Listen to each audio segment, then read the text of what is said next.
Okay, so let's see, 267. We want the where did I put it? I swear I put it. Okay, yeah, here it is. Okay. So Paul, you can go ahead. I think I recorded you saying great trivia, but just go ahead just in case. Yeah, I was about to say I'll do another take just in case. Okay, let me just wait. Ashley's giving me some water, so just give that a second.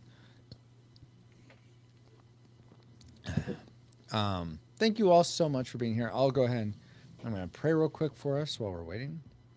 Lord God, thank you so much for everyone who took the time to be here tonight to discuss this movie and have fun. I pray whoever watches this live or listens to it later would experience joy and connection to people that they feel like they can talk about movies with or something like that, Lord God, and that ultimately that they would be drawn closer to you through this in some mysterious way. Amen. Amen. Amen. Amen. Right. Really? Or I guess really, yes, Ken. I'm not sure what you're saying. Really, We Ken. faked it, that's why. We faked it. What did he say?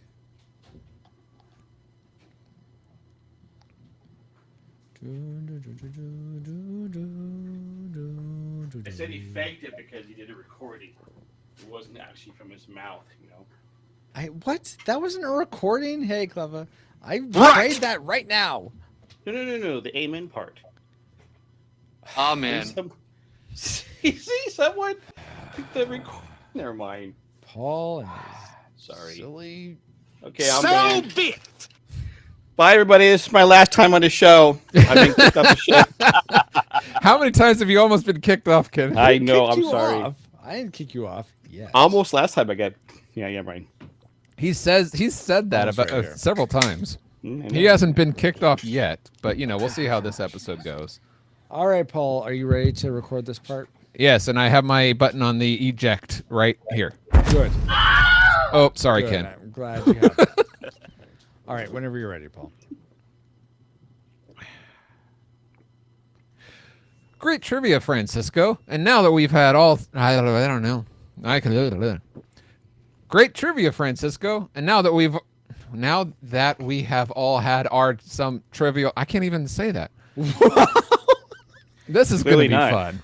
Great trivia, Francisco. And now that we've all had some trivial fun, let's find out what memories you, our awesome rewinders, had about Chrono Trigger. All right. Drew Dodgen says, yeah, well, he left a gift that says side quests are important. Yes, Thanks ding, for ding, wink, that. wink, Captain. Oh Kirkpatrick my gosh. Kirk says that. Palance. Yeah, that too. This was one of the greatest games ever. No, Story was sorry. fantastic. It's and- Plaisance. Plaisance. That's Yes. right. It's That's French. right. Oui, oui, ha ha. Oh my gosh. Okay, continue. I'm sorry, I cut you off. Yes. All right. Kirk says maybe I should read it in a French accent with my outrageous French accent. Oh my gosh. This was one of the greatest games ever.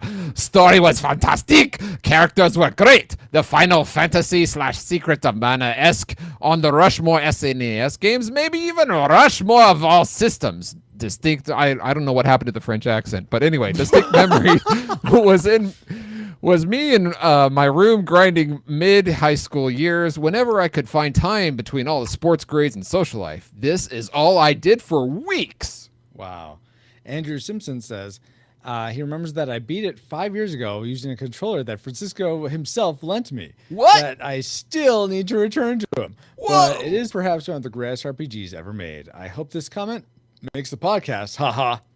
Well, so far, maybe he's the D-pad destroyer. Oh my gosh. There's only Yeah. one. Is there? Drake Tungsten says, I played it for the first time about 10 years ago, I think, the DS version.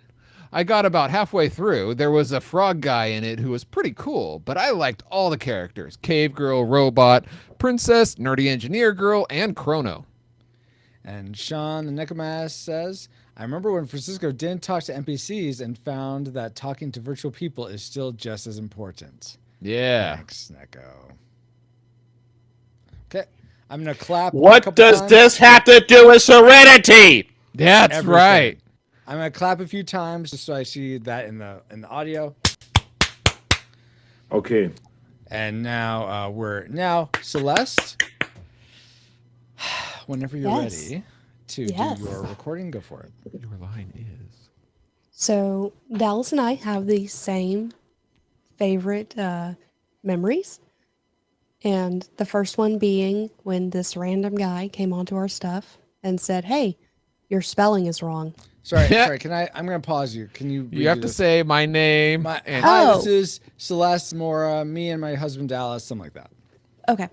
Thank you. So restarting. You spelled clap, clap, clap wrong. Probably. Hello, my name is Celeste Mora. I am from Geek Devotions, and I am speaking at the moment for both Dallas and I. And our favorite memories, we have two, one for each of us, but we both have the favorite ones. Is the first one is that there was this random guy who came onto one of our videos and said, "Hey, you have some misspellings and some grammatical errors," and we were very thankful.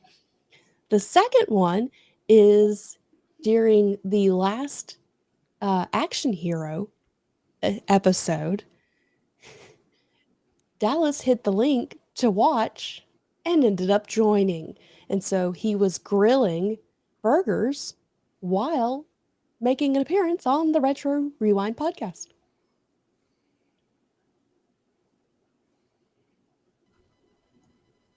I Very should unmute good. myself. Very good. Awesome. Thanks, Celeste, for adding that to our 10-year episode. I apologize for doing Anyone it too else? soon. Last 10 chance. years. Last chance. If you I- want to record it, now's the time because tonight's I the know. deadline. I know. I saw that. I realized, crap, I missed the deadline. Like, You haven't years? yet. You have till midnight tonight. Actually, you could do it right now.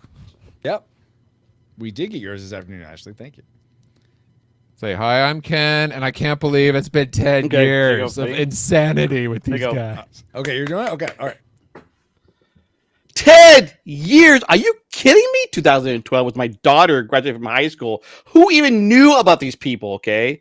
But it has been a fun ride since I have found out about them. This is the best podcast ever, hands down. I try to copy them. And guess what? The best episode, or the worst episode, how you think about it, the ones I'm on, but also Monty Python and the Holy Grail. And who are you? Who are you? I'm Kenneth then. I don't need a name. People all know my voice. My voice is just recognizable everywhere. Yeah, that sounds about right. All right, guys. Sounds good to me. So I think you. with that, we'll go ahead Appreciate it. and I think those are the only things we have to do to catch up. I'm going to close out this thing. Thank you, lady. Thumbs Rosie. up if you are ready to start the actual podcast episode. Thanks, Ken. I think that's the first time we got a thumbs Hit that down. eject. Sorry, I was. Thank you. There All we right. go. Just 5 of us now. It was Should give us nice a having you warning. here, Ken. See you later. Okay. It's not his fault he wasn't ready. All right. Okay. Just kidding. All right. So we're Tragic go. maker is when we lost Kenneth. Wow. All right. I think No we're all respect good for to the go elders. here. Then oh my gosh. I guess yes, you are my elder. I shall respect you. All right. Here we go. In 5, 4, 3, 2. Shepherd Book once said to me, "Can't do something smart? Listen to this episode of the Retro Rewind podcast." Hello. Refluxing Going for a ride. Fluxing. Crew to stations. Scanning for Serenity 2005. Prepare to rewind in 3, 2, 1.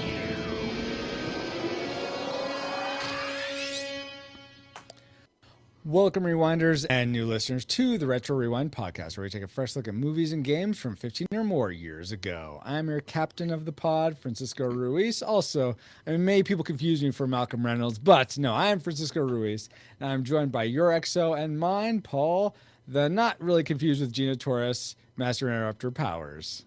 Hey, Captain. I'm shiny and excited to be on this episode because it's our Christmas end of the year spectacular. And we're Yes. reviewing Serenity after reviewing all the episodes of Firefly. But I know we have a full crew, more than full. We have a lot of people on, but just as a warning, Captain. I aim to misbehave. Good to know. Wait, you aim to misbehave this? Yeah, is this not- episode's is going to not be a good. little fun. Oh my gosh. Well, in addition to Paul, also for this discussion of the film Serenity, we welcome back aboard Christian radio broadcaster and co-host of the Geek at Arms podcast, James Felix. Hey, James. Permission to come aboard, Captain. Permission granted. Shiny. Let's be bad guys. Yeah. In addition, we are glad to have back aboard Communications Chief Ken Cummings. Hey, Ken. Am I allowed to come on? Yes, I suppose so. Welcome back. Communications Welcome officer. back. I mean, you can't communicate with anybody, right? So if I get you out of the tough communications problems with Alliance, then you need me, right? Well, we also have back another communications Never chief, mind. Deb Powers, so we may not need you. Goodbye. Permission to come aboard, Captain. Permission granted. See, I like this. I like everyone asking permission. That's so nice. It's I so thought we already left. How come people are still asking to come aboard? Oh my gosh, Paul. And finally, we're glad to have aboard Historian Officer Celeste Mora. Hey, Celeste. Hello. I do what I want. Oh my god. Wow. This isn't the train job, Ken. This is Serenity. Oh my gosh. Now that you have a not so quick flyby of who we are, Paul, can you give us a quick overview of the production specs for Serenity? Sure. Serenity was released October 16th, 1998. 2000 something, because I'm Sorry, doing I the wrong. Yeah. the other Serenity with the boat that's actually VR or something. Yeah, like it's that. rated R, runs an hour and 46 minutes, was written, directed by Stephen Knight, and lead stars being Matthew McConaughey, Anne Hathaway, and Diane Lane. The music was written by Benjamin Wallfish. What? You watched the wrong movie again, Paul. What? You said Don't- Serenity! I feel like you're doing this intentionally now. Oh, fine. Hold on. Let me go back and watch the right one. All right. Serenity. The one that was released September 30th in 2005? That is the one. No, the yes. one with Matthew McConaughey. What are you talking about? What? Yeah. Oh, my God. With John Cusack and Kate Beckinsale and Jeremy Piven. That's Oh, no, serendipity. Besides the Ironically, cannibals, they're kept coming basically the up. same thing. Oh my gosh. All right. Serenity, released in 2005, runs an hour and 59 minutes and is rated PG-13. It was written and directed by Joss Whedon, with lead stars being Nathan Fillion, Alan Tudyk, Gina Torres, and Chiwetel Ejiofor. Sorry, I can't pronounce names. Chiwetel Ejiofor, I believe. Is how it's Chutel. A Jew. Here. Chiwetel Ejiofor, I think. I am not Chiwetel. Oh my gosh, just All right. Whatever. All right. You ready for the box office trivia, or do you want to know that David Newman composed the music first? I mean, I'd like to know that, yes, but Okay. I'm ready for the box office trivia. Ken, Celeste, James, Deb, are you all ready to guess where this placed in the box office? I am ready. Oh, Yes. good. And anyone here live Wow. in chat, Rosie, Ashley, Star Fox, you're welcome to guess as well. Okay, go for it, Paul. All right. Serenity was made for about $39 million and earned just over $40 million in the box office. That stinks. What? No. Wait. Cost 39, made 40. Yeah. That- Anything higher, I know we're not. Don't count marketing and all that. It's if it made more than it made to that it cost to make, we Okay. count it as making money. I guess so. All right. Given this fact and that it was released in 2005, how high in the box office do you think it ranks among the movies released theatrically in 2005? So, right. Captain, how many Yes. episodes of Firefly were there? 14. All right, just to make this a little bit more interesting, we're going to go for the top 140. Put a 0 at the end of that. I was going to say top 14. I'm like, okay, that's interesting. Yeah. Wow. No, we're let's going to make start it even with- more For interesting. movies, Let's man. start with Deb. Between 1 and 140, where would you think Serenity ranks? In the year 2005, Yes. I was going to say 15. Okay. 15. Okay. Wow. Ken, how about you? 42. 42. Nice. Celeste? Took my answer. Ah. 104. No, I can't go that far. Oh, yeah. 84 is double of 42. That doesn't work. I'm gonna say 30. 30. James, what is your guess? As much as I love this movie, it just did not do great at the box office. I'm gonna say 85. 85. All right. Let's see. In chat, we have Star Fox guesses 25. I'm going to guess. I really Oh, want Lady this- Rosie. And Rosie guesses 68. I want this to be in like the top 20, but I don't think it is. So I'm going to guess. I'm just going to go solid 50. Paul, where did it actually end up? All right. According to the-numbers.com, y'all bid too low. It's 110. Or I should say you bid too high. Yeah, too high, exactly. Well, 40 million. You're like 40 million. Okay. Well, wait. What was 2005? What was the number one movie 2005? I don't know. Was a Harry 2005. Potter movie. Oh, that makes sense. Well, it got me as like, And the I haven't Goblet looked Fire. at the fact that on IMDb it was a 39 million budget, 40 million worldwide. I'm like, oh, that sucks. No wonder there wasn't a sequel Yeah. because it didn't quite make the cut. You know, Yeah. like, huh. I Yeah, loved it. I'm like, exactly. where's the more movie? But okay. Right. Hey! Don't go talking about your likes and stuff yet. Hey, I didn't. Who knows? No, Yeah. I didn't You telegraph might as well have anything. just said it was a classic just then. I didn't Jeez. telegraph anything. Thank you There was for probably a those good- factoids, Paul. And let's see if any of them factor into our memory mind melt or subsequent roundtable discussion, which we'll get into once Alice has located our target film. Alert. Approaching target. Spoilers incoming. Establishing analysis vector.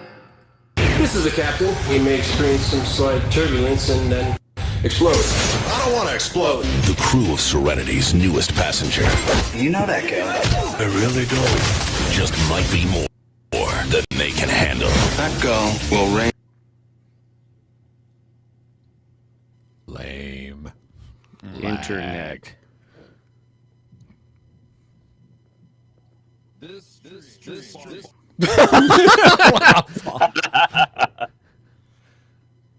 Come on, you. This stream sponsored by PaulJPowers.com. Okay, I'll do this later. It's just the clip of Fix the, it in post. Exactly, we're gonna fix it in post. Oh my word! This was the best podcast on the radio. Or Wow, even YouTube didn't like the movie Nice Star Fox. Well, that commercial, even though we didn't get to finish it all, but you listening to the podcast obviously heard it all. Even though that commercial definitely brings back some memories about Serenity, hopefully for you.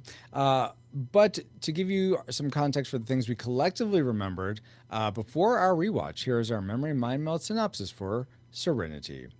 Firefly crew takes a job to hold up a bank where River saves Castle. Wow. In a bar fight, bringing heat to crew and operative. Space consultant kills space middle management in second worst audit in company history. Oh no! Space zombies attacked due to a government conspiracy. I'm not threatening you. I'm unarmed. Good. Bang! Captain Hammer, oh my gosh, takes crew to find out secret on planet where Alliance accidentally made Reavers. I'm a leaf on the wind. Watch me soar. Cry emoji. Cactoid Jim teaches a Terminator about love and spaceship. Wow, all the references. And they live happily ever after. That I Reaver mean- killing Cactoid Jim. Some of that was maybe right, but most of it was decepted. But based on those memories, as flawed as they were, what range did they lead you to predict for this film before rewatching it? Classic, nostalgic, or tragic? We'll start with Deb again. What was your prediction for this film, Deb? Because I like Firefly so much, I thought it would be a classic. Classic. How about you, Ken? classic. Absolutely. Classic as well. Celeste, how about you? I have the same reasoning as Deb. I thought it was going to be a classic. All right. James, what say you? Love Firefly, love this movie, but I'm gonna have to go nostalgic for it. Nostalgic. Okay, interesting. You make me sad. Paul, how about you? I haven't seen this movie in a while, maybe even since the theaters or shortly thereafter. Okay. But I remember liking it, so I predicted classic. Okay.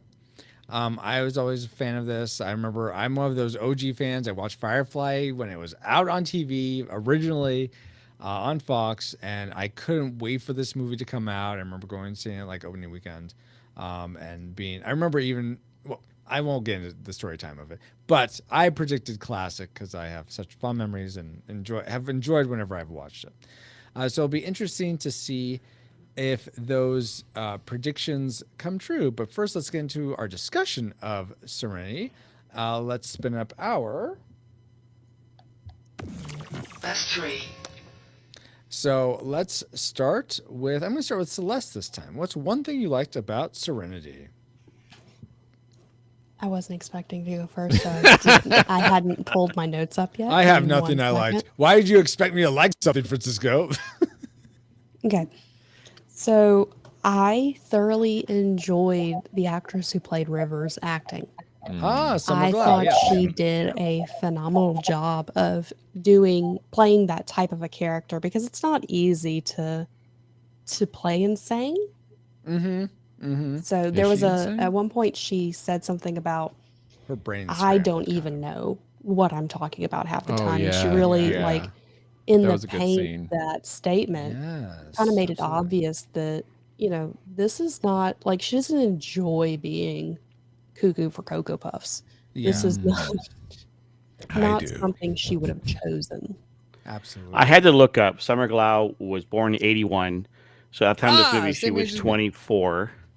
Okay, and she was playing a 17-year-old. Yeah, I mean, obviously Summer Glau. I saw her in Terminator, everything after that, and it was like interesting to see her. Yeah, I agree with you. She did a good job, great job. Yeah. Ken, was there another character that made your like list, or did something else really resonate with you? The verse and the world that was created.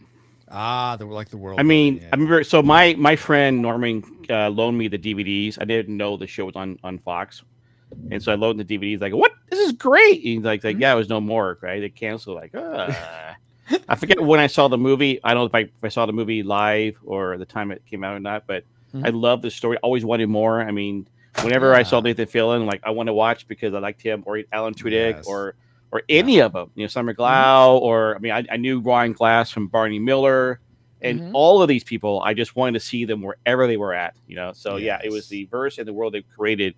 I loved it because the idea that the world is English and Chinese and the alliance and everything else. It was good. I liked the world. Awesome. Very cool. Deb, what's something you really liked about? I was about to say Firefly, about the movie Serenity.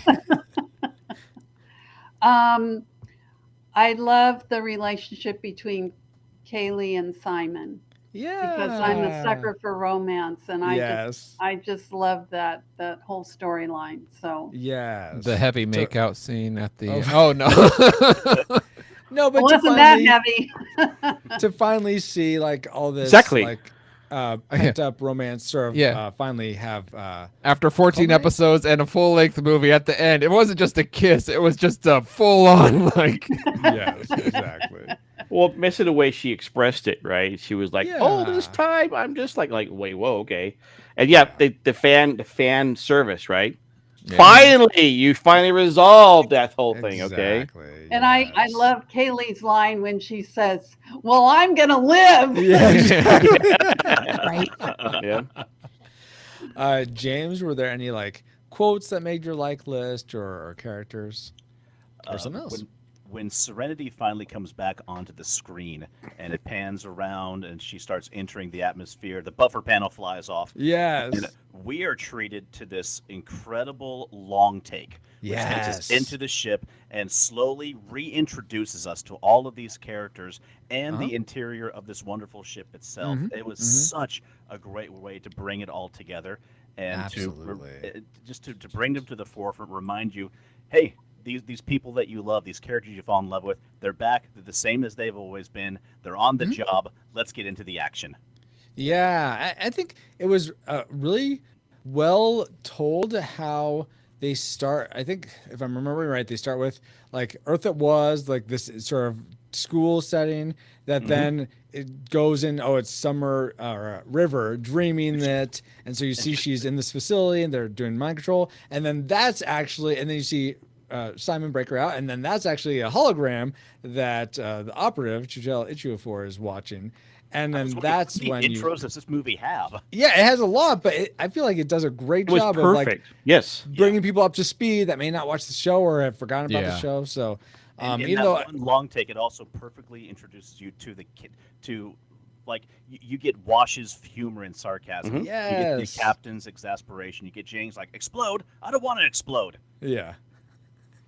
It wasn't on my top 3, but that was it. I mean, that the whole introduction got you back into the world. Yes. It told the story for those who weren't there before, and those who were there got you to catch up every step of the way. The beginning with Summer, with River, and then of course the whole into the ship. And as they were acting through the ship, they were talking about their whole relationships in a sense. It's like it just clapped everything perfectly well together. So you're right. Absolutely. As someone who don't tell us, show it to us. And they did that perfectly. Yeah. Exactly.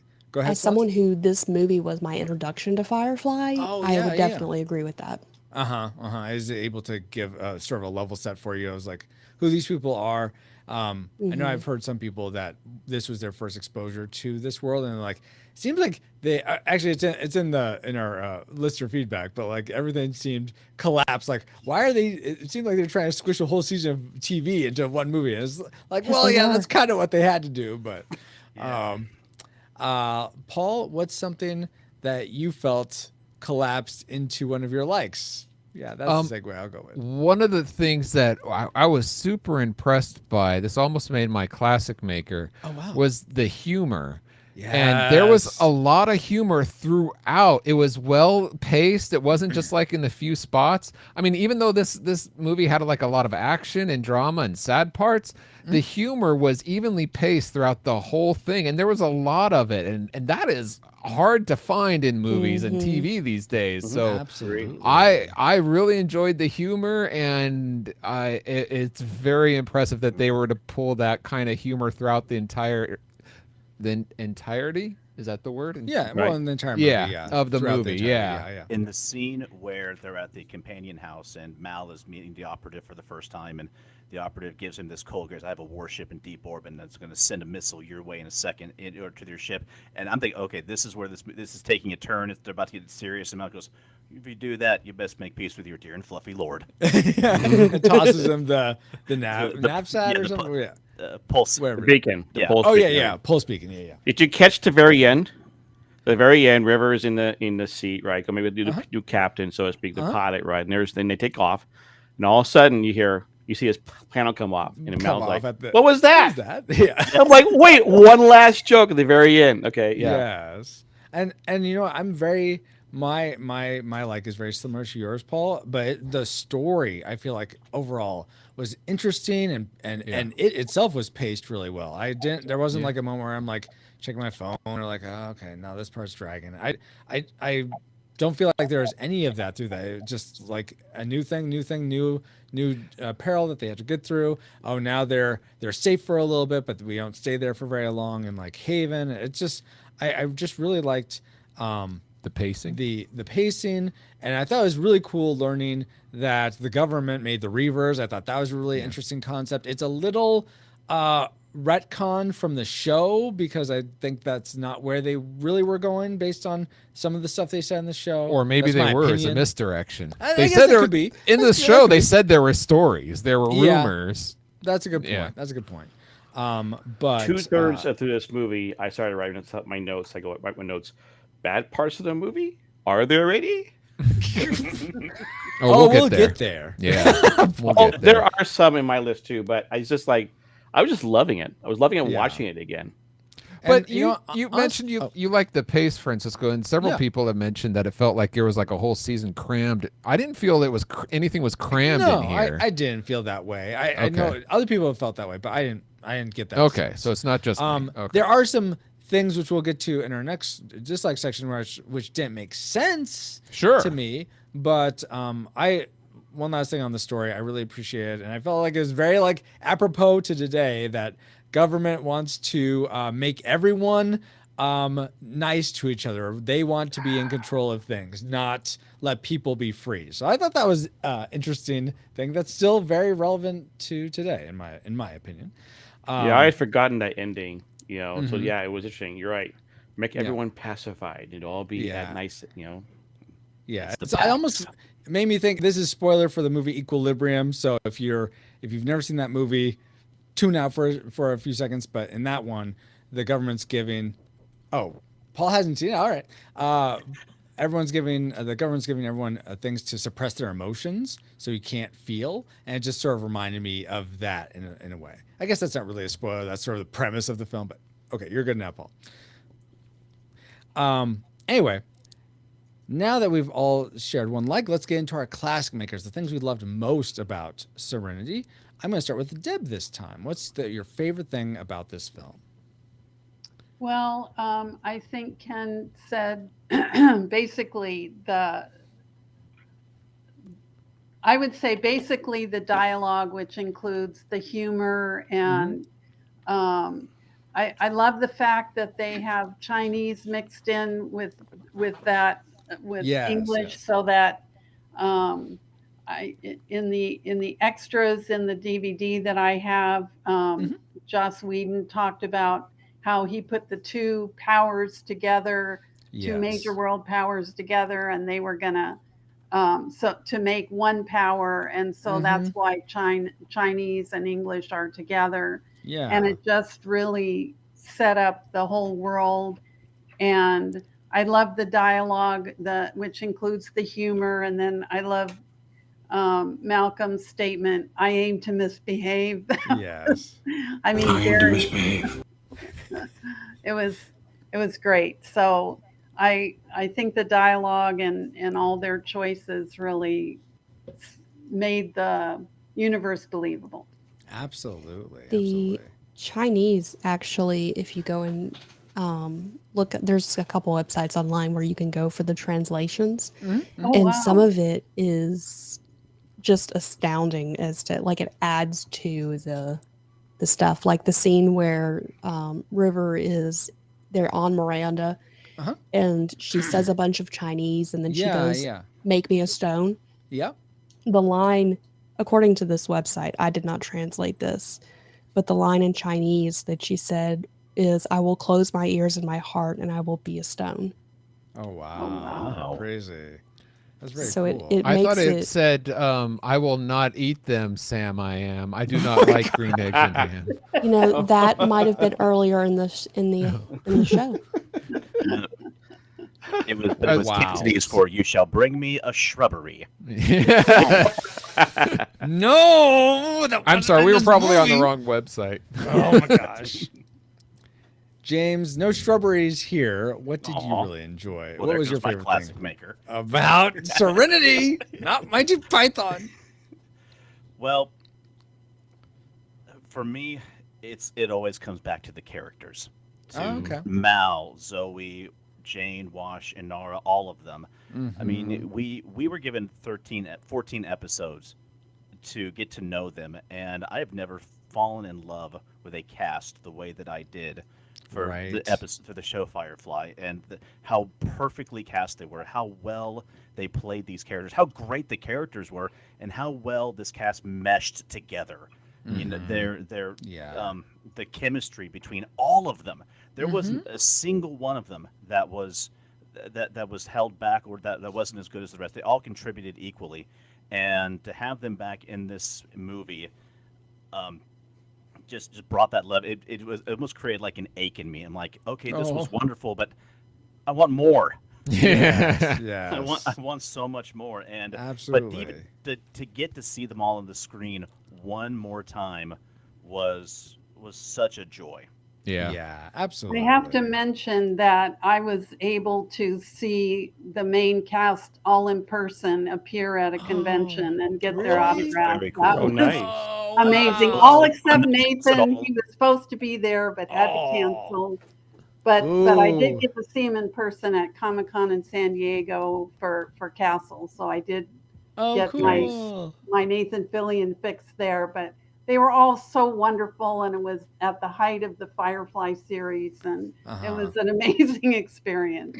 That's so cool, Deb. Wow. Yeah, to try to get that cast back together would take quite a feat to do. But that goes. Go ahead. Into yours. Into your classic maker, Paul. Go for it. And that is the cast of the main crew. It is like if they were to they talk about remaking the Firefly series or even like a movie or a one-off or a special like that. But honestly, if they were to do it now, they've all aged. And I hate to say it, but it probably wouldn't be as good today as it would have been like back then. So. Or even if they recast it, it's still not the same as these actors. Exactly. So to see the original crew, the original cast, they didn't recast anybody like they sometimes do for a movie when switching from TV. So to have the whole original crew back in this cast is my classic maker. Oh, cool. Yeah. And I wonder, I feel like this universe, you could tell other stories of other crews in it that might be as interesting. I would prefer that to trying to capture lightning in a bottle again with this, because it's just going to fall flat. You're not going to be able to do it, in my opinion. It would be fun to do a story of their children or something like that. Oh yeah, their children, like Zoe. Well, Zoe and Wash didn't have kids because. Or did but I was thinking like Malcolm's son, and if Inara was the mother. Oh yeah, that'd be cool. Simon's kid, trying to decide, am I going to be a doctor? Am I going to be a mechanic? Oh yeah. Why not both? My crazy aunt wants me to do something else. Exactly. And why don't I look like Zac Efron? Oh my god! Wow. That's because Zac Efron played him as a kid. For those. Yes, I know. Oh, no, are you for just the sharing listeners. that for everyone? Yes. Okay. Holy cow.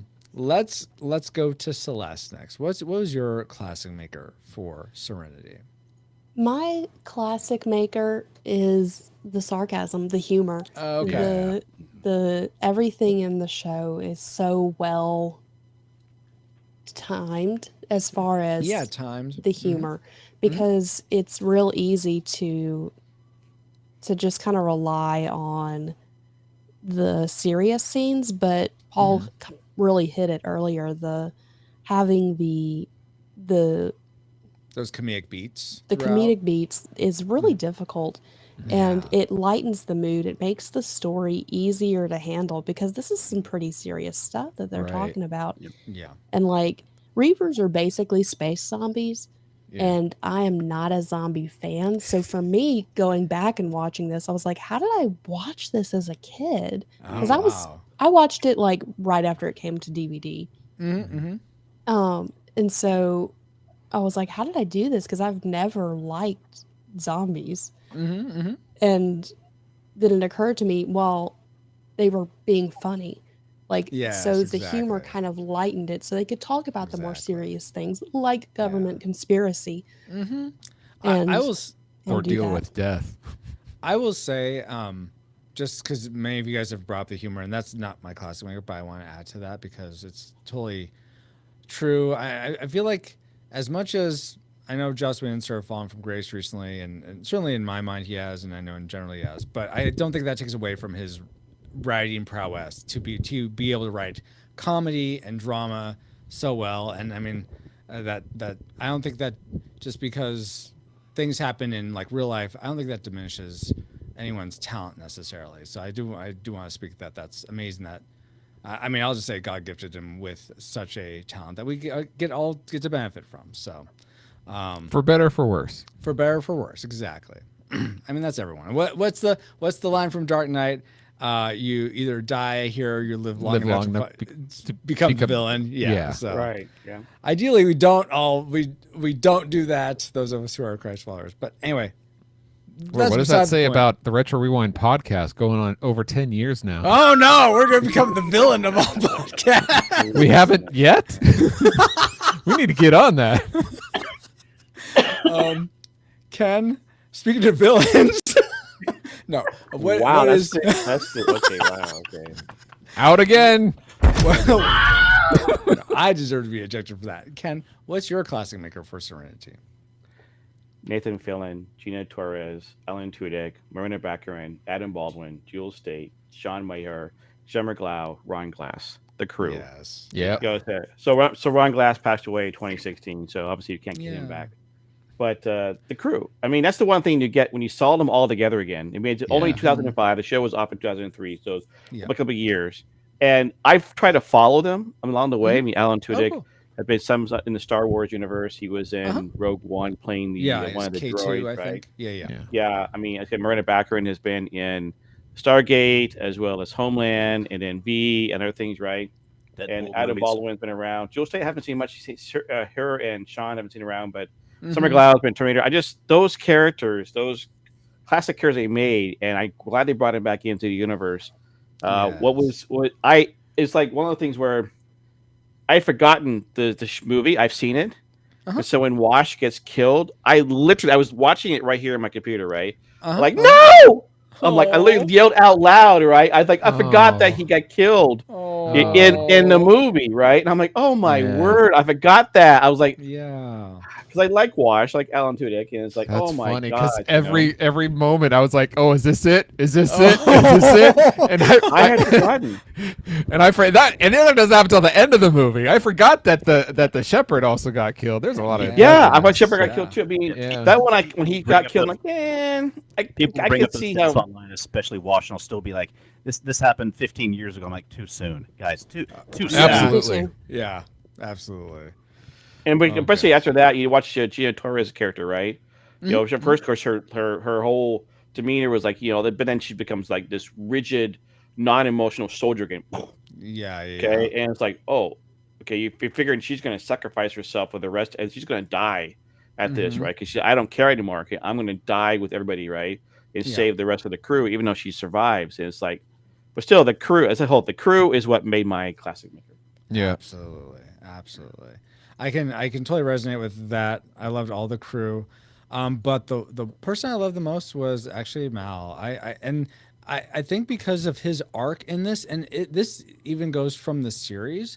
He finally in this movie he finds a cause that's greater than himself, which he lost. He had that in the war, where he is like fine for the brown coats. What was it? What were they called though? Not the rebels, but independents. Thank you, James. The independents.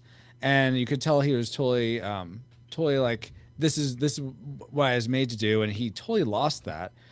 He found some of it having this crew, but he felt like a hollowed out character in several places throughout the series because of what happened. But finally, he regains that sort of meaning and purpose in like, okay, I'm aiming to misbehave. I'm gonna make sure this bit everyone knows, so that the Alliance, everyone can see how corrupt they are.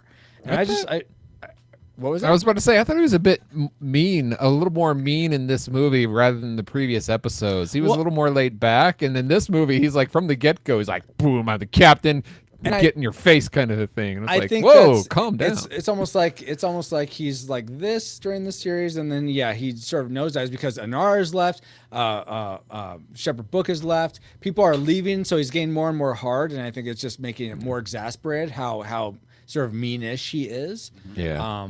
But I think that's what really propels him. I'm sorry, he does get that line. He's like, look, I got bits falling off my boat, people who want to get paid, and a powerful need to eat sometime this month. Yep. Yeah, exactly. He's hangry. That's what it is. Well, okay. I think for the movie, they also wanted to bring Mal from where he was at this point to the end. Because you thought about the fact that he left that person behind, right? And Gina Torres' character is like, what are you doing? Zoe's like, what'd you do with that? We never left anybody behind, right? But I have, like I said, all the things I try to do to save everybody else. And then, of course, when he brings River back on board, he looks at Zoe, and Zoe, of course, because he had changed a little bit, and River, okay, I'm not leaving someone behind. Yeah, You know, and it's yeah. like, so I think they wanted this to, for the audience and those who have not seen the movie, to recognize a redemption or a Exactly. change in character from who Absolutely. Mao was to where he's going to be at the end. Absolutely. Absolutely.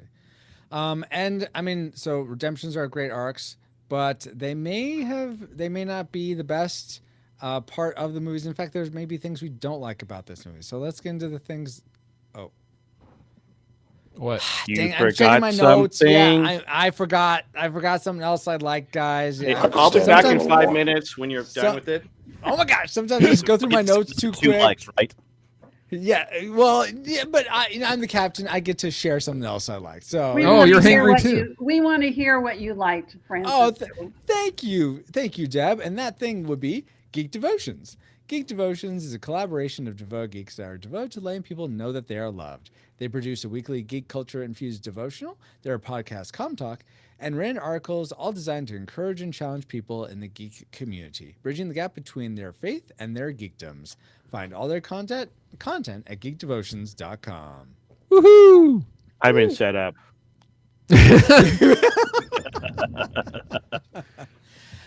That's great, Francisco, and I'm so glad that we have Celeste on to help us from Geek Indeed. Devotions. Yes. But what does that have to do with Serenity? Well, so Geek Devotions has become like a large group of people now, all making devotionals that Dallas and Celeste head. So it's kind of like the Mal and Zoe heading up this crew of people that are doing Geek Devotions. But in Serenity, their crew's getting smaller. They just need Fine, to add more Paul. podcasts. Fine. Fine. How about And you they're dying too. Hey, we're all dying. Every day you're living, you're dying somehow. Fine, Paul. You want some more? How about some trivia about Serenity? Would that be better? Yeah, let's do Okay. trivia. All right. Did you all realize that? In fact, I'm going to go do this real quick just in case I want to do this later. Don't forget to Did you undo all it. realize that the main inspiration for the Fruity Oaty Bar commercial came from The Simpsons The Simpsons episode In Marge We Trust, in which Homer Simpson appears in a bizarre Japanese commercial for Mr. Sparkle. Oh, Mr. Sparkle. Yes. Dishwashing detergent. The commercial, the Fruity Bar, went through several revisions. With each pass, Joss Whedon would simply tell the animators to make it stranger. Nice. So my question to you all is, has there ever been an episode of The Simpsons that inspired you in some way? It could be because you may say a line all the time now from it, or it made you want to make something else. So let's start with Paul this time. How's it inspired you, Paul? Well, okay.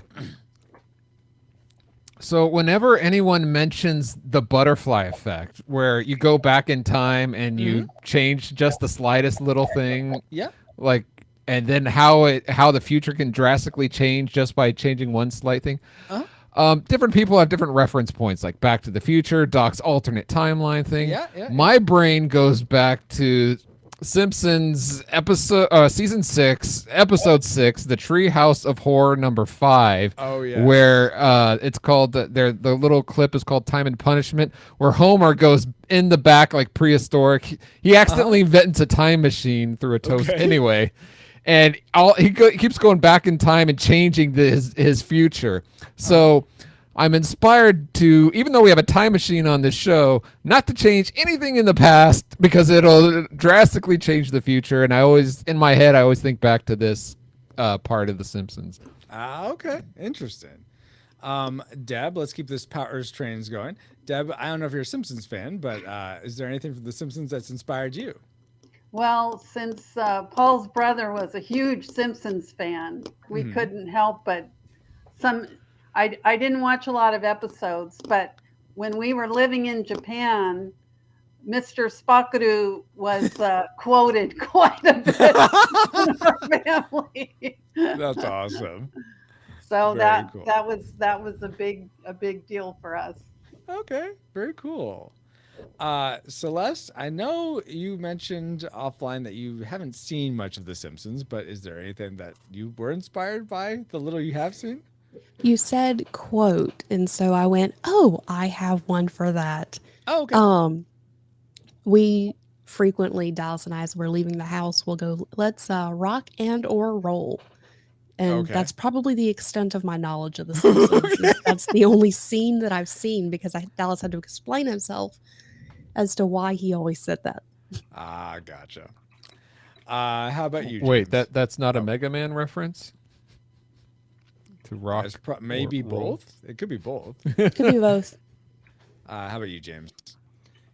In the episode and Maggie Makes 3, Homer was telling a story about, what life was like before they had their third kid. Oh, And yes, they- yes. They paid off some bills, and he got to quit his job at the power plant and get his dream job, his dream career, working at the bowling alley. And I mean, Yes, really, I remember who wouldn't dream of that Of prestigious course. gig? Yeah.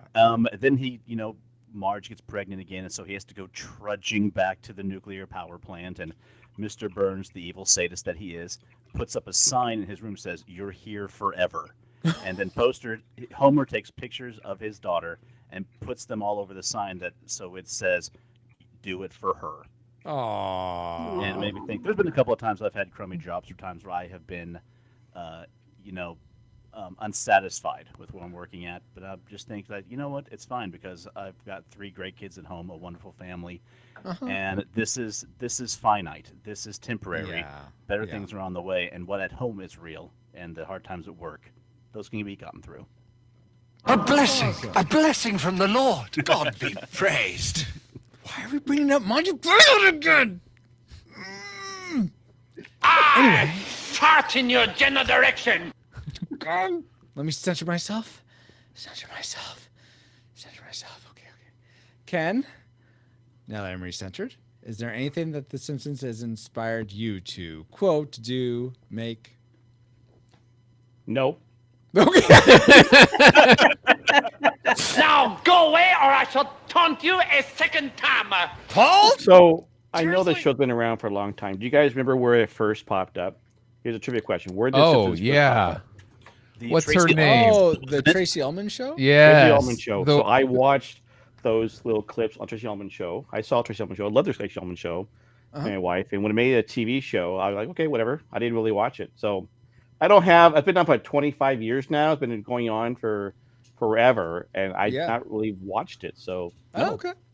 Hey, But I remember seeing the originals back when it was on the Tracy. Yeah, when there were squiggly drawings and the voices all changed. Hey, Tracy Ullman, she was in Robin Hood, Prince of Men in Thieves. Tights. Oh, Men in Tights. Men in Tights, and okay. she played. Away!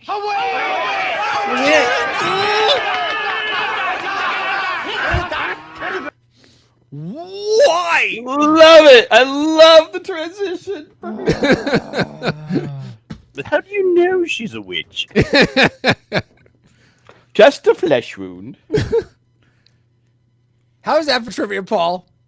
Was that That's great. Yeah, sure. Good. Great trivia. Great trivia, Francisco. Thank you.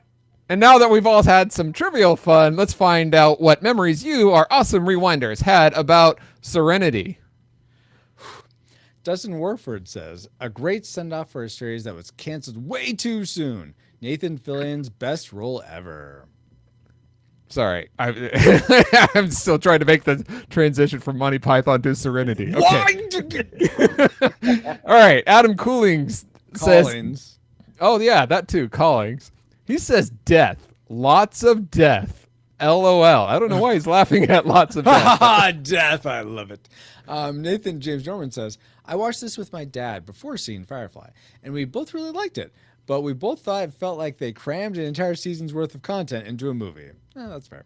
Well, maybe your seasons are too long and boring. Wow. All right.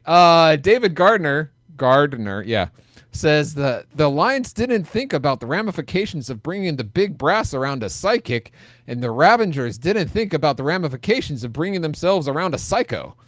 Whoa. That's a good plot synopsis there. Indeed. Stanley Wright says, I wish this would have kicked off a next season, but sadly we were left wanting. Yeah. Michael Fraley says, quote, guy killed me, Mal. He killed me with a sword.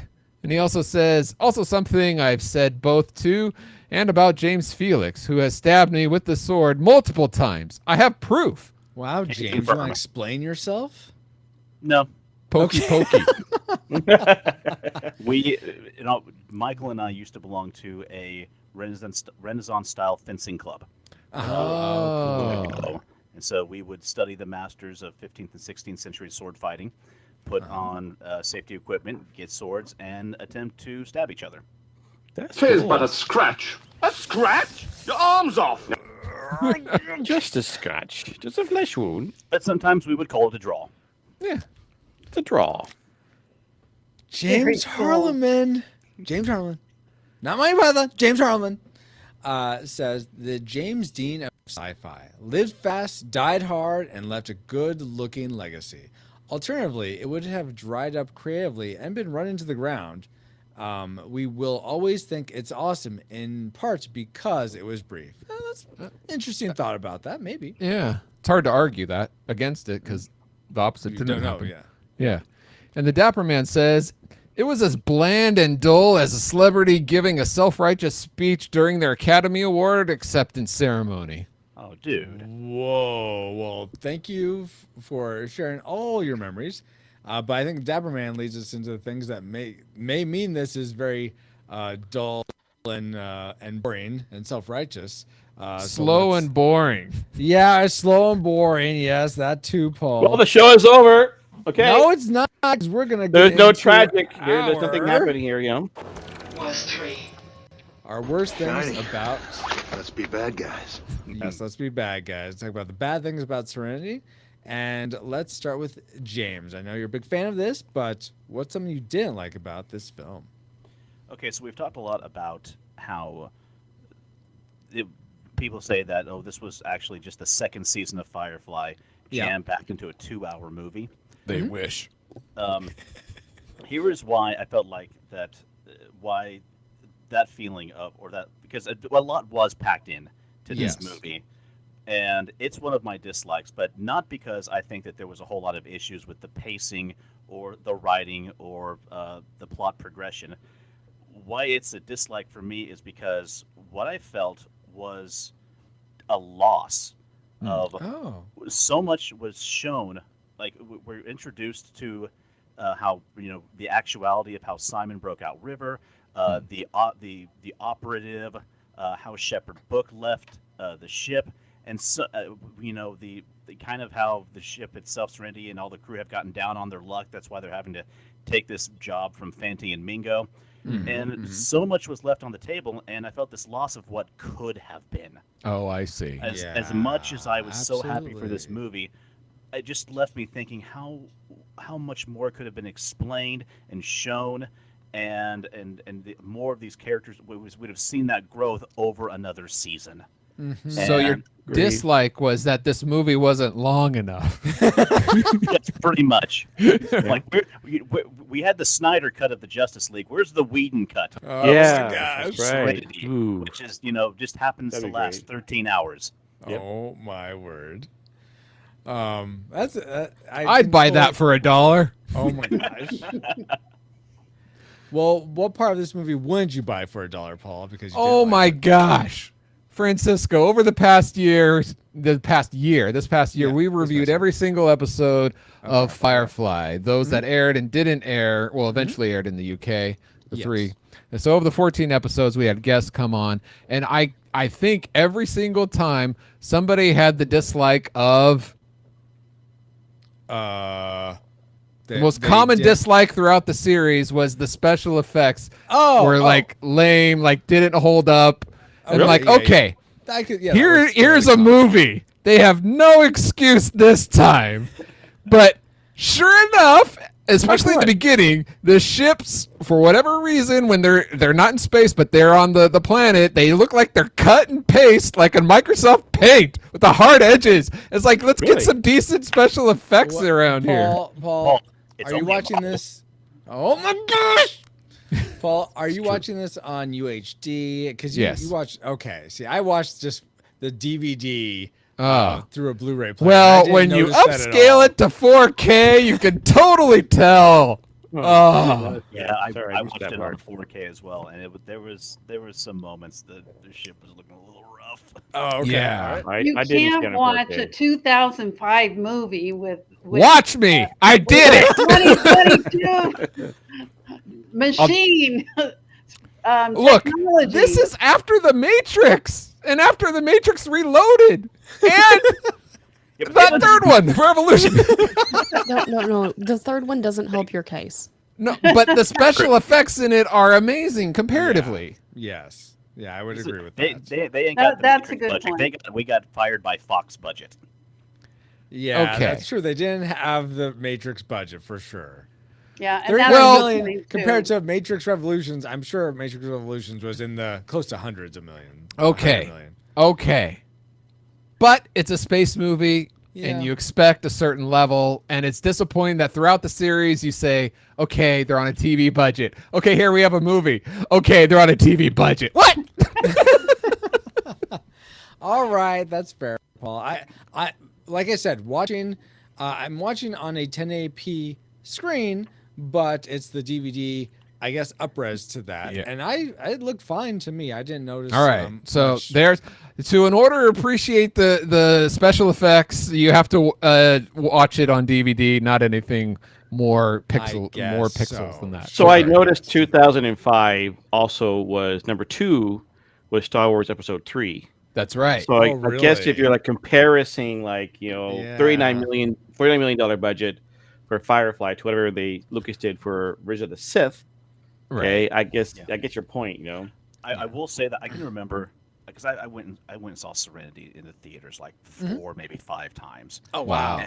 Yeah, and from back then, seeing it in theater, none of the special effects bothered me. Yeah, I don't remember them I bothering me I either. thought they looked clean and tight, and a serious upgrade from the television show. Yes. It was better than the TV series. Yeah, But absolutely. it wasn't there. You know what I mean? Yeah. Wait, This film, yeah. Yeah. Serenity got beat by Fantastic Four? Absolutely. Oh. Oh my gosh. Ooh, let's not mention that again.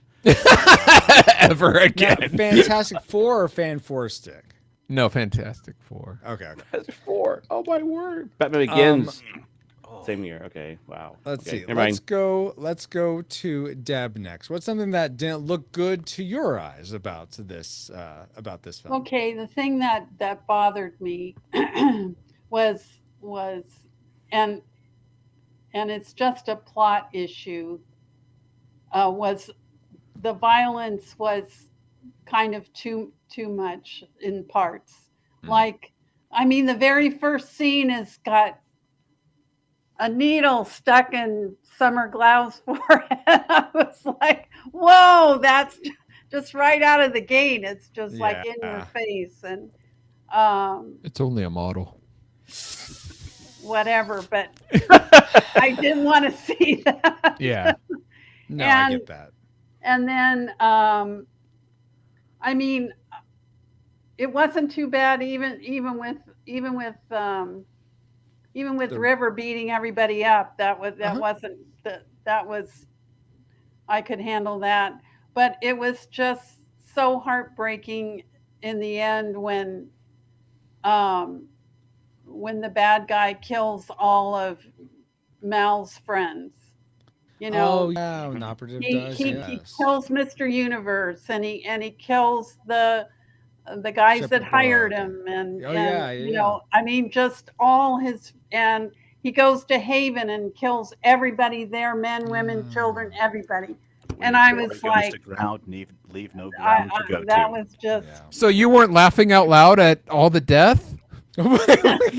Oh, okay. She was going, collect your dead. Bring out. Bring out today! Just a flesh wound. I'm not dead yet. Guys, we're covering Serenity, not my python. What? So happened? that was, yeah. That was I so would have the liked, violence and yeah. I mean, I could have understood if the bad guy went after just one of their connections, but the fact that he hit every single one is just Yeah, like overkill. Yeah, I guess that, but shows his evilness. But I get how that can be. Yeah, just, I like, mean, Sounds really- efficient I to me. understand why they made those choices because that added to the determination of the bad guy. And it rose Yeah. the stakes. Yeah. Stakes. So I understand, but I didn't have any fun watching it. That's for sure. I didn't want to Totally. see that. Totally understandable. Ken, what's something that wasn't fun for you to watch? Was it the Well, violence? when or they were something else? doing that reference to the Monty Python, when they bring out your dad, and put it on the ship, no, just kidding. So when I was on one of the episodes I was on this past year, I did help review one of the episodes, right? Mhm. And I think it was episode 1 or 2, I forget it was, right? And I was Okay. like, I'm like, the way they had Baldwin's character, right? Jane being the total whatever, right? I thought it was terrible. And I was reminded again that making Jane the bad guy, just like the TV show where we reviewed, I'm like, that was my weak point. I mean, yeah, I get the fact that he had to be something because he had to show something happening because he was the guy who went in and tried to, I'm going to take care of River, and then all of a sudden she escapes, right? Yeah. So I mean, it's like I know that's his character, that's what he does, right? Even though he's also, when he comes through, he comes through. I mean, he is the total loyal, comes through, does whatever he He's can. not to loyal, celebrate his but he life. comes through. He's loyal to himself. Yeah. Oh, I yeah, get No, that, that's he's right. loyal It does to come himself. through. That's a good. I mean, point. he was willing to die at the end with everybody else, right? So, Yeah. he's like Yeah, fearful that's true. too. But I that's my only little bad thing is like, making Jane a bad guy again. I get it, but that's just his character. So Yeah, you I have was to have about that. I was about to say I'm kind of there with you. You can I really don't like Jane's character. If I could get rid of anyone on the crew, it would be him. Yeah. But I think he's Really? purposely Oh, I written like him that a bit. way I really for like him. No, dynamics. I know why he's written that way. That's what I'm saying. To hate it, okay? But Yeah. you have to have him to do that. Some idiot has to go in and open the cell for everybody to get out, okay? Jane keeps flip flopping for me between I want to space him out an airlock. Yeah. Just like that episode where they steal from the hospital and mouth Yeah, floppers him Ariel, over yeah. the head. Yeah. And wanting to hold him and make sure he is protected and safe. Because Uh-huh. in the scene where they're facing off against the Reavers and they're waiting for it, and Zoe goes, "Do you think any of us are going to get out of this?" Jane Well, looks I up might. and goes, "Well, I might." Yeah. Well, Sweet summer child, you need to It be adds- protected. it adds that to James. In fact, when Mal says, "Did you bring him this time?" Yes. The Yeah. grenades, right? I- So that's the guy I- you want to disobey orders at times, Joe. Yeah, I Yeah. will say of all the TV episodes, I'll include this movie, I liked Jane the best in this movie more than the Yeah, other yeah. previous episodes. I liked his Yes. character. Yeah. Yeah. I thought he did. And he's such a nice guy in person. It's Yeah, a little Oh, really? disconcerting. Yep. Oh, Yeah. really? That's cool. Awesome. I thought he was mean to Chuck. No. Oh my God, that was a TV show, Paul. Oh. That documentary, Chuck. Yeah, Yeah. he's so mean to him. Yeah, how he was always giving Shazam a hard time. Yeah. Oh, okay. Oh my gosh, Celeste. What's something you didn't like about Serenity? I didn't, and this is not necessarily Serenity's fault. It's It's Firefly's fault. No, it's a product of the time, Oh, it's Joss Whedon's fault. probably. But everything was so overexposed.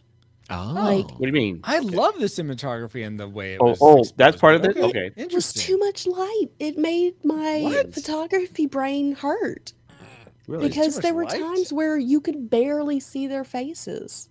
That's not too much light. That's the absence of light. No, not if it's over. Not if it's Yeah, so yeah. It was bright. overdone. They Oh, were that's blown what you mean. out. Okay, Yeah, sorry, like sorry, you sorry. get Okay, too okay. much light. Don't worry. A couple years after this, J.J. Abrams is going to bring it up another level. That's so fascinating. I can remember. But- I mean, I but can it's think of like- several scenes in my mind where it's dark and silhouettes. No, but she's are talking used about the and stuff. lighter scenes, not Yeah, those yeah. scenes. Like when it's dark, it's one thing, but like when they were on Miranda, there was just this weird lighting happening. And Oh, well, yeah. at one point, Yeah, I'm Miranda. when they were on Haven, like you could barely see Mal. I think they weren't Interesting. used to shooting outdoors. That had to have been it because it really They was. shot outdoors in the show. Oh wait, outdoor oh wait, scenes. Celeste. Are you watching on like Ultra HD? Like Paul, is that the problem here? No, I did. No, I'm broke. We don't have that.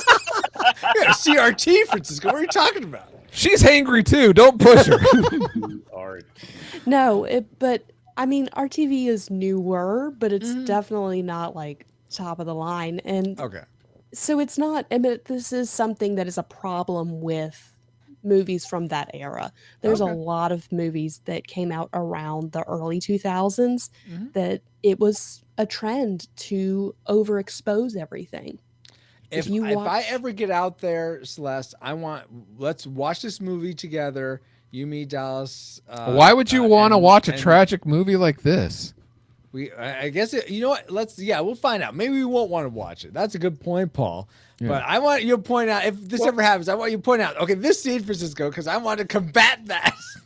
So I mean, I thought that the way they're doing it was I didn't see that, Celeste. So partly personal, but I thought maybe it's like trying to show like this, especially on that world where they found everybody's dead, right? That was Miranda, No, that was Haven. I will say, Wait, it was Miranda. I will say that was overexposed. Add the extra, yes, add additional lighting, show it differently. Like it was terraformed yet successfully.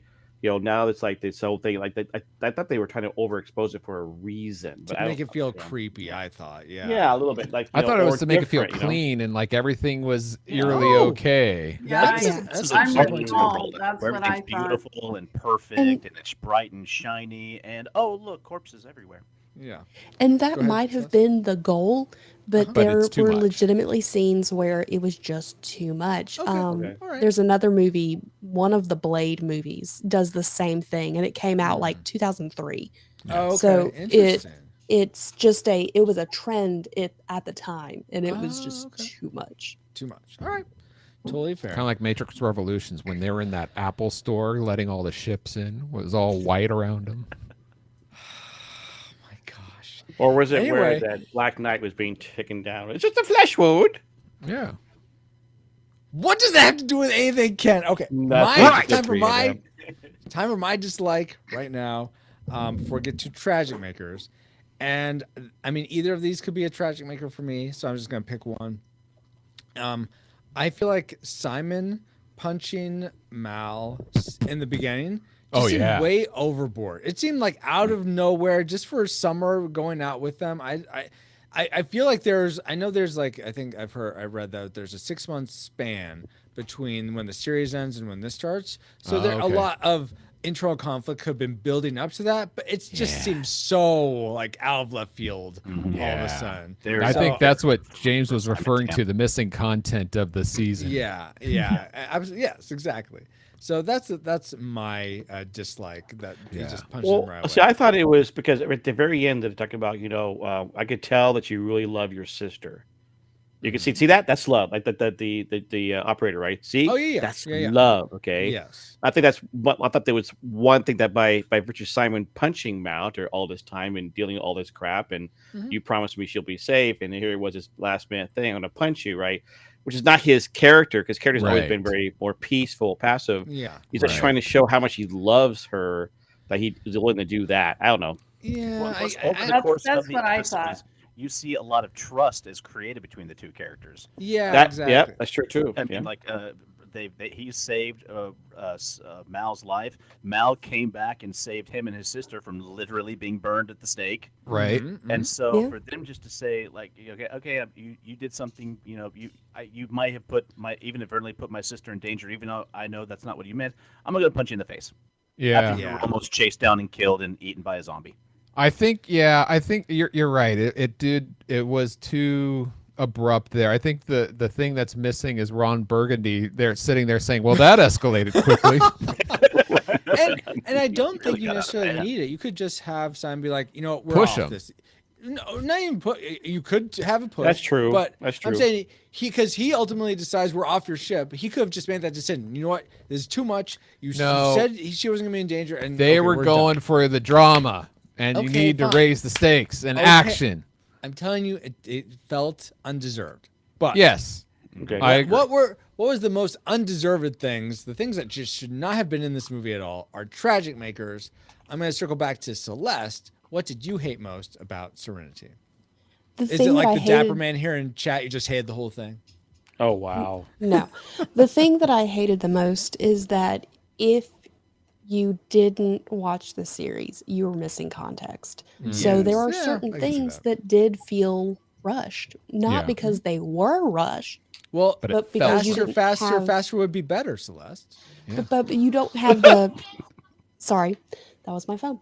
But because you don't have the knowledge of the series, it feels rushed. So Yeah, if I you can see go that. in watching this, it just feels like the tail end of it is just like blazing. Yeah, it's hard because they're trying to serve two masters of people that may not have seen the series, which a lot of people didn't. Right. Just hearing from people that we've had on the show that said, "Yeah, I watched the movie first. I watched the movie first." And also serving the core audience that have people that the diehard fans that did watch it. So that's a tough line to walk. I don't think you can really do a good job if trying to focus on both. But Yeah. yeah, Yeah, I I can do totally that. see what you're saying. That did feel rushed in Yeah. places. I'm going to rush on over to James next. What did you hate most about Serenity? I might catch some flack for this, but for me, my tragic maker was the character of the operative. Oh, really? Okay. Okay. So when he's introduced to us, we get this person who seems cold and calculating and hard. I mean, he literally causes a guy to fall upon a sword. Yeah. You know, he takes out two other people, and scares the poor lady. Like I said, it's the second worst audit in company history, and Is the worst the Death Star? That little flaw in it? I thought you say Twitter, but okay. It was just some guy walking around going, "What is your name? Then what is your quest?" But with the operative, we then see, he has a great exchange with Mal, and which is part also has my favorite moment in the entire movie, where he tries to seem like a controlled and cultured and patient gentleman. I've come here to talk.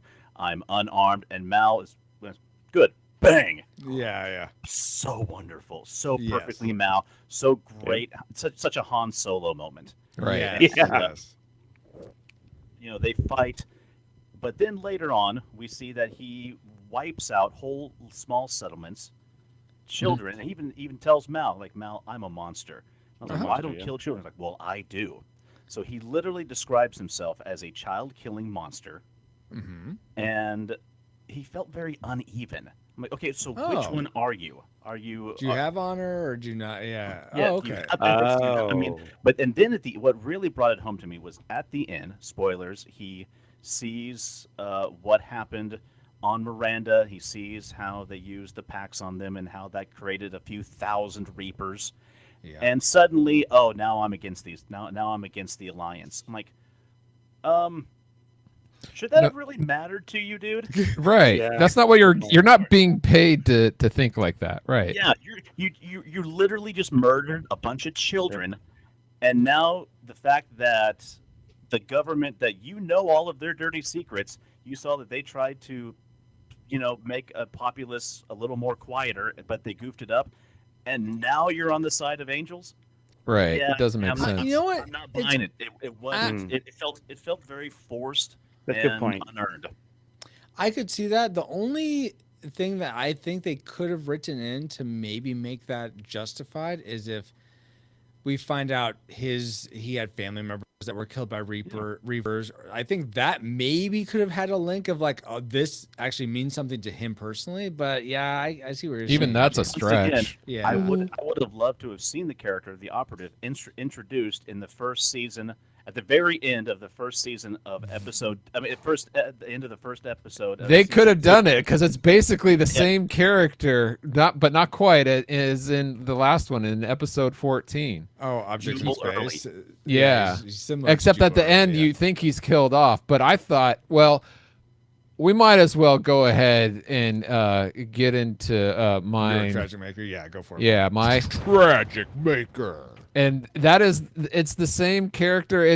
I thought it was the acting by Chiwetel Ejiofor. Chiwetel Ejiofor. Yeah, because he is so laid back, and it seems like he's supposed to be like caring, like, oh, I'm sympathizing, like, hey, no, I'm here to deal with it. He's uninteresting to me, like emotionally, like it's like he's not. It's like he cares too much about people and not like, oh, I care about you, but it's just like he compliments Inara. He tells Mal, right, you're not a monster. and I'm the monster, but you're a nice guy. Right, and it's almost supposed to be it's almost to me like he's coming across like an assassin with a heart or understanding in that way. Yeah, code. But the code, but then he like blows his code up. It seems like right. He's so aloof about it that I don't find it interesting. Where compared to the assassin in episode 14, that actor, what he did with it was more interesting. So I don't know if it's the actor. Yeah. Oh, or if it was the direction given by the director for the actor to play. But whenever he was on the screen, this character, I was disengaged from it. I'm not buying what he's trying to deliver. Like there's something off about him, and for me, it's he didn't fit very well with the feel of the verse. I'm sorry. No, go ahead. It didn't. It feels like they brought a villain or a bad guy from a different science fiction franchise and tried to plug him into the Firefly verse. Yeah, I can see that, but for me, this character or this actor, I'm not sure what it is, or maybe it's a combination of the both, or his direction given. It's by far the worst part of the movie. You know, I'll say this. I think there is an element of he starts off with a code, like we're saying in the beginning. He feels like he's sort of honor bound in a way. But because Mal is able to dodge and get away from him so much, he like loses it. And even by the end, Mal says, I made you angry, haven't I? Or something like that. And so I think there's this element of like he gets almost like bloodlusted or so honed he loses his zen. He loses his zen. Yes, exactly. I don't know if that's it, but I could see what you guys are saying for sure. His zen is too uninteresting to me. Like you need a little more to keep. You know me what's engaged. interesting to me, Paul? Hearing what Deb's tragic maker for this movie is. So Deb, why don't you let us know? I wanted to say one thing about the bad guy. Yeah. That I can see what everybody's saying, and I can agree to a certain extent, but part of sometimes his aloofness and his just how he only cared about his mission, that made the character more chilling for me. Yeah, absolutely, I think that's what the goal was, but it didn't always hit. That's true. It didn't always accomplish what it was set out to do. But but that's why I didn't like the bad guy either. That was one of my dislikes as well. Yeah. But and I know this is just a plot point, but my tragic maker is Wash's death. Oh my gosh. Well, that's the same for me, Deb. Go ahead, though. It's so sudden. I totally forgot about that in the end.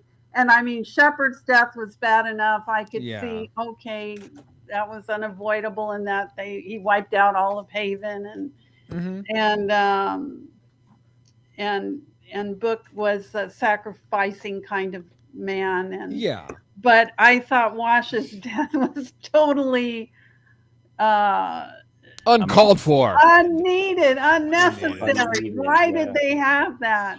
And then his and I can understand why his wife went into soldier mode, because that's that's like how she was trained to handle the situation, and she wasn't going to be the kind of person that was going to fall apart, but she relied on her training. But I was like, I don't know if I would want to watch this if I knew. And he didn't even die in battle. It was just kind of. Well, he wasn't a battle person anyway. Well, I know, but still, it's all done, right? It's over. They're saved. Well, they landed. I know, but still, they made it. I'm like a leaf in the wind. Did it? I would have preferred something happen. He did it. He couldn't even rejoice in it. Triumph there. I So- always told myself that if I ever met Joss Whedon at like a con or a panel, I was going to hold up a big picture of Wash and just yell, "How dare you! How dare you, sir!" I think he would take that as a compliment. I don't know him, but as a writer, if you can get people to care that much about a character, Yeah, that's a good point. Yeah, that's true. And I will say this. So Deb, that's my tragic maker is the same thing. Wash Dine. Now I realize from an objective point of view. Bring out today. I'm not bringing out anyone dead. I'm not dead yet. Point of view. From an objective point of view, Wash Dine essentially makes it very. It puts it in your mind that like anyone could die. Like at this point in this movie, It's good. everyone could die, and it looks like people are dropping like flies toward the end. I thought they were going to be all dead. Yeah. Yeah. So I get that it's necessary for that point, but I mean, just in this conversation, I hadn't thought about this before, but I think it would have been so much, I guess, more true to the character if he died like something like maybe something crashes, like the front of the ship, the cockpit crashes when they land, or something like that. That he dies in that, and he dies in like saving everyone else. So to speak, Exactly. I feel like it's sort of lame to have him like, I survived it, and then I died. Yeah, I don't like. Really, I didn't care for that at all. You have to remember who wrote this. I mean, this is Joss Whedon, and if you've watched anything from him, whether it's Buffy the Vampire Slayer, Angel, he has no problem killing a character.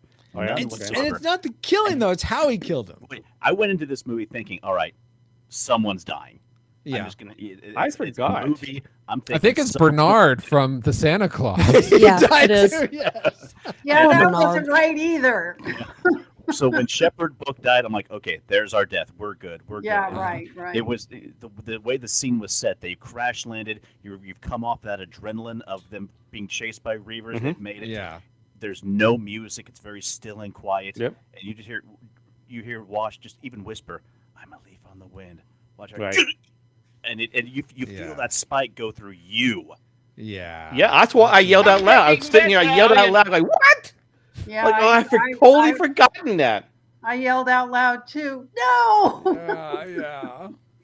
But I didn't think it was the weak point. I mean, it was inevitable, I guess, in some respects. But it's like, I What get was it. the You love a weakest- character. Yeah. What was the weakest point for you though of this movie, Ken? Let's finish off with your tragic maker. I love the fact they did a lot of fan service, especially with Kaylee and Simon. They kind of did things with Inara and Mal, right? Yeah. My biggest tragic maker was that there was no more Firefly. Okay. All right. It was over. I'm like, Yeah. So, I know there have been comic books and graphic novels. Yeah, I think I even bought a couple of those. Okay, so I know I have one the of them. story has carried on. Right. But I'm like, and again, I said my classic pick was The Crew, and seeing all these characters, I would love to see them back again in a show. Okay, and doing their Firefly, but I know they won't because he moved on and whatever. Of course, just Josh Whedon has fallen from grace, and he's like, I don't want to see. I mean, yeah, he did a terrible job with the event with some of the Marvel stuff, but I'm like, but to me, it was like there's no more stuff, but Justice League for sure. I think people agree. Well, that's that like he too, did do a right? good But job yeah. I mean, still didn't think he did a great job with Voltron. Voltron, right? But yeah, he was fine, right? But yeah, your Justice League was a good example. But it's like number Firefly. I mean, and I don't blame Josh for that. I blame Fox. I don't know. I mean, Fox obviously had their ratings and of course the movie was 30 million to make it. Worldwide gross was 40. It just barely broke even. So I get from an economic point of view, I get why. There's even been talking about doing a Firefly MMO. I think at one point, I'm not sure if it's on again, off again type of thing. So that's where There's I a say Firefly like pen and paper RPG, good point. And pen I even and have paper RPG. I think I even have a Firefly, or I played a Firefly board game, which is always fun to cool. play. And so that's why I said no more Firefly. I was like, there's no more. I mean, I said I was like, what is the bad things about this movie? I don't see any. You guys brought up good points, and I respect those points. I think, yeah, good point about different things that you guys mentioned. Like, yeah, okay, but overall, it was like there's no more Firefly. Yeah. It's not just that we don't get more of these characters. We don't get more of these characters played by these actors and actresses. Exactly. Yeah, Good that's a point. Fair enough. Fair enough. Well put. Yeah. Because like I was saying before, there is just such cohesion, such camaraderie, such chemistry between all these characters that you don't really see that in many shows with this many characters all gelling together. Yeah. So for sure, that's very valid, guys. But now that we've entered all our firing trajectories into the firing computer, Alice, do you have a firing solution for us?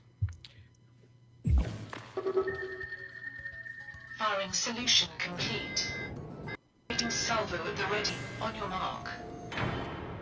All right, guys, time for the moment of Has she truth. ever not had a firing solution ready? Yeah. You fixed it in post. She always has a firing solution ready because she's Alice, the computer. The I was best thinking- computer ever. It's 100% computer. Okay, that's interesting to know. Okay, it's always right. Okay. Yeah. And you know, if she ever gets sick, it's I'm getting better. No, you're not. You'll be stone dead in a moment. I'm getting better. I feel happy. Final reigns for Serenity, guys. Let's go. Classic. Do we rate this a classic? It's worth anyone's time to watch it, whether or not you've seen it before. Nostalgic. It's only worth your time to watch if you enjoyed watching it before. But if you've never seen it before, keep it that way. Or tragic. If you've never seen it before, definitely don't seek this out. And if you have seen it before, don't rewatch it because you'll just sully any good memories you have of it. everybody Let's got that. Good. Let's begin with Deb. What is your final reign for Serenity? You had predicted classic. Did stay there. Yes, as much, and I'm a big Firefly fan, and I consider myself a brown coat. Yeah. But Oh, but. considering- Whoa! No buts. No buts. considering the fact that I bought the DVD and it was still in the wrapping, the original That means you can sell it for cellophane money. wrapping that I haven't watched it since I bought it. And then I watched it again. And I still love it, but I would have to rate it a nostalgic because Wah, wah, wah, wah. So be it.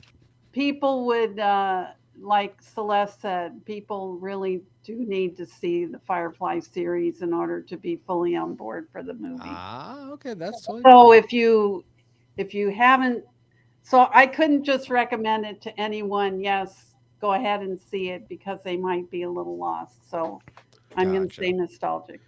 You know, Paul, that Totally 10 fair. commandment about honor thy father and mother, this one you can ignore, okay?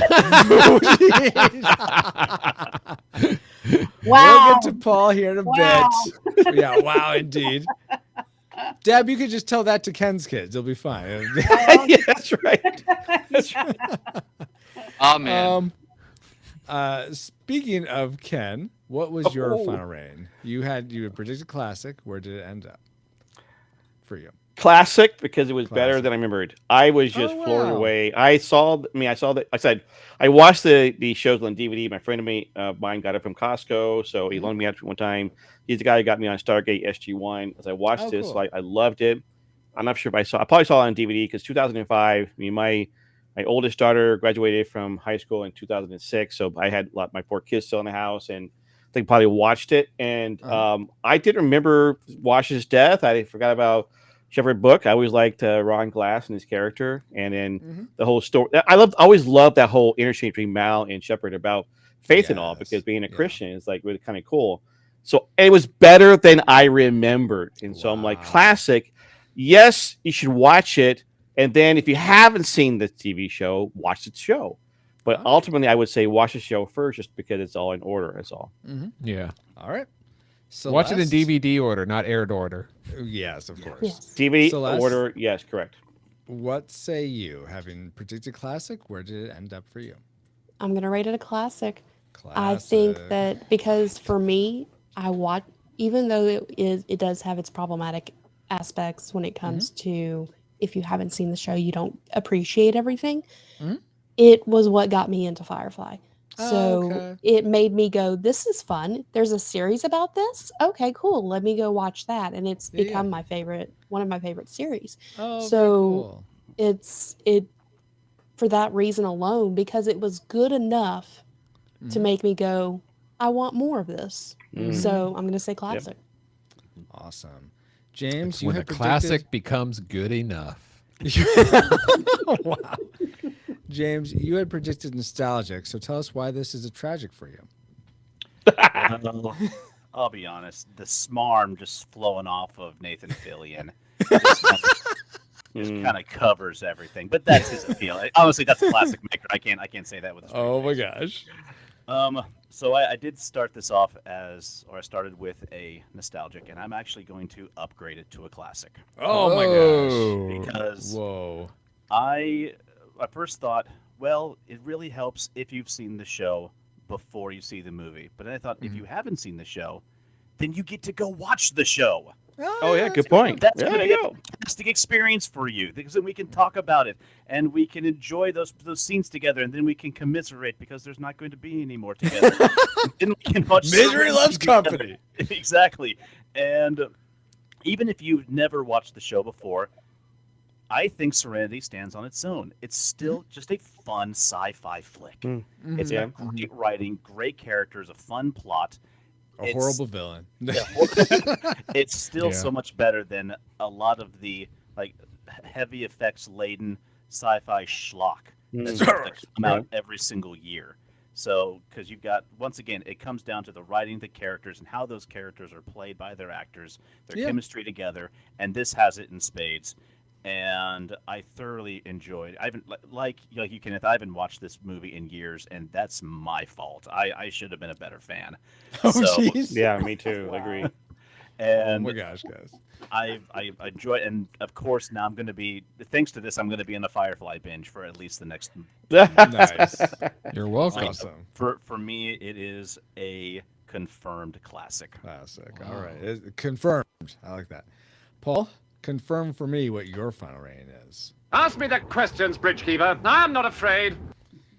I said confirm for me what your final rating is. Blue. Of Serenity. No, red. No, sorry. I enjoyed this movie, Serenity. And I'd recommend, if anyone who hasn't seen it, I'd recommend it. So classic. Classic for you. Wow. All right. Well, that leaves me. I had predicted. Wait. So before you do that, okay? I mean, there's been a lot of wonderful barbs using Monty Python and Holy Grail, okay? Yeah. Why do I get the funny feeling this is being set up as if Firefly is going to be as bad for you as the Holy Grail? I don't know. Right. I don't know why you had that feeling. It's a vibe I've got, okay? Because Paul knows you, okay? I mean, he's known you for like how many years before the show? 10 years for the show. I got a bad feeling about this. I'm just. That's a different franchise. You know what? All this ire for Monty Python has not got me sour on Serenity. I still loved it. It was still so enjoyable to watch. So I would rate it classic as well. Now you don't guys rate all make the me Monty feel Pythons. bad. What was that, Deb? I said, now you guys all make me feel bad. Like No, I'm a bad fan. No. There are people that are going to feel that same way, Deb, and so they'll connect with your review But the Dapperman most. says might dislike the whole thing. So Yeah, you're so- Yeah, I definitely don't a good, right? understand what he's talking about. Tis but a scratch. But Man, I fart in your general direction, sir. wow! According to the Retro Rewind podcast, we rate Serenity, not Monty Python and the Holy Grail, Serenity, even though this is actually the same vote, a disputed classic film. We'd recommend barely. They barely. Okay, barely I mean, disputed 5 out of 6, classic film. Like, Yeah. Right. like a little bit under, but Okay, it's mostly guys. classic, okay? We recommend anyone go see this, whether or not you've seen it before. But now it's time to go back to our own time. A good old 20XX. 20XX. I wanted to go to 1986. Can we go there instead? No, we can't go there instead. Alice already has it locked in. It feels good to be back, but but we wouldn't have been able to travel back to 2005 to begin with if it weren't for our amazing reflux capacitors, namely Jared Holzhauer, Deborah Powers. Oh, you're right here. Woohoo! Brian Kane, Patrick Hicks, Chris Cowan, Geek Devotions. Oh, you're here too. Woohoo! The Untold Podcast, James Kennison, Drew of the Cellcast, Ashley Ruiz, Pastor Jason, Kenneth, and I. 3 for 3. Woohoo! Redeemed Otaku, That's Our Babo, Josh Adams, D. Tungsten, Andy Lewis, Jeff, The Dapper Man Reviews, Tony from the Retro Day. cancel that one. The Dapper Hey, Man the reviews. Dapper Man review says it's a tragic, but at least he's a supporter. Indeed. Mr. Lost, Gerald Hafner, Rosie, Cool Deluxe, in addition to seven other in addition to 7 other awesome patrons as well. Thank you all so much for keeping the gigawatts coming. And if you want to help us keep flying and get bonus content for your generosity, head over to retroreelonpodcast.com/support to start. Fly like a leaf on the wind. Wait, isn't it retro.locals.com? Where's that, Dad? I point everyone to our own never mind. website in case it ever changes because it just Give your money now. You'll get some Two wonderful locals. art, okay? But that Go way, now. Give your the money now, link now. is the same. Oh, we have a barker for the show. Okay, come on. Step right up, folks. Come and see. If you don't donate, then Francisco will ride away. He'll bravely ride away. Okay. Also, This stream sponsored by PaulJPowers.com. and while we're thanking people, we also want to give a big shiny hug to all these wonderful crewmates who've come to share their opinions with us on the movie Serenity, and I'll go in alphabetical order like I like to do. So let's start with Celeste. Where can people find you online, or is there anything cool you got going on? They can find me online at geekdevotions.com. You can pretty much branch off of that to anything else that I do. We have a lot. We have a lot of podcasts and things, but that is the hub for it all. I think the most recent thing that I've done, is had an episode of We Read Allegedly where we reviewed a book called John Dies at the End. Oh, spoiler. Okay, cool. Indeed. Wow. And I'd also like to thank my mom coming on this episode for joining us online. Where can people find you? They can find me through the show or your website. There you go. That's right. All right. You mean next, PaulJPowers.com? Oh, That's my right. gosh. I thought it was Next on the pronounced alphabetical train is James. Well, thank you for joining us. How can people find you online? Is there anything cool you got going on? You can find me along with my friends Mike and Brian at geekatarms.com. From there, you can go to our Facebook page, our Twitter, and everything else. Here soon, we'll have our next episode out, episode 52, where we'll be taking a look at the latest movie in our film club, Dark City. Ooh, that's Dark okay. City, what is that? It's a. I think it's the opposite of the overexposed Miranda planet. It's often I've heard often compared as like the Matrix ripped it off, or it's better than the Matrix. It's like the proto-Matrix, kind of. Yeah, that might be a way of looking at it. Yeah. And Kennethan, how can people find you online, and what do you have going on? Am I going to be allowed back again? I don't know. Yes. So until I canceled, you can find me at Kennethan Twitch. I'm gonna do Twitch Kennethan, as well as Kennethan Live on Twitter or Kennethan.locals.com, and you can find me. And also, I've been trying to emulate these wonderful guys and doing a podcast like the Trinity MMO show with Sir Jaziel and Solomon. And so, yeah, we'll have some fun and come join us. Cool. Very, very cool. Yeah, thank you. Oh, yeah. It's me. Okay, sorry. Yeah. Mode. This last part. Okay. Okay. Edna mode. Thank you. Thank you again so much, Deb, James, Celeste, Ken, my awesome Exo Paul, and all you rewinders, new and old, for another fun voyage. You're welcome. And you can find me, PaulJPowers.com at PaulJPowers.com. Yeah. And you can find me on our Discord for show announcements or just to say hi. Join us there at retrorewindpodcast.com/Discord. /Discord. The floating head.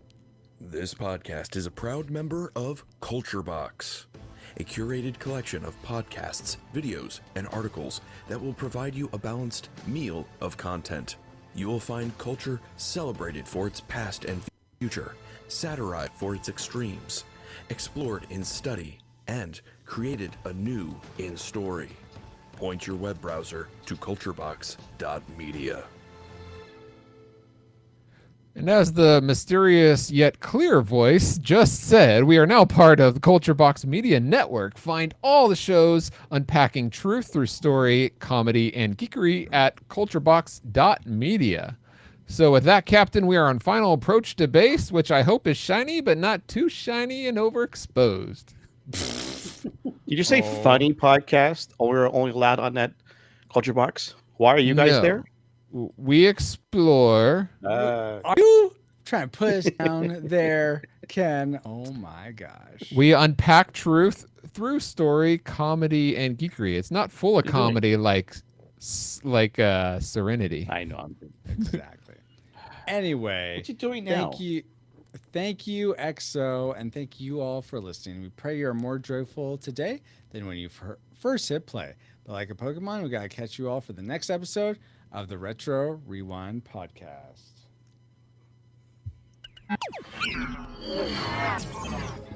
Retro Rewind mission complete.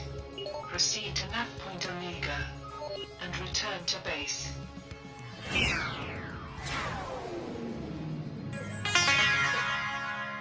Fruity OT bars make a man out of a mouse.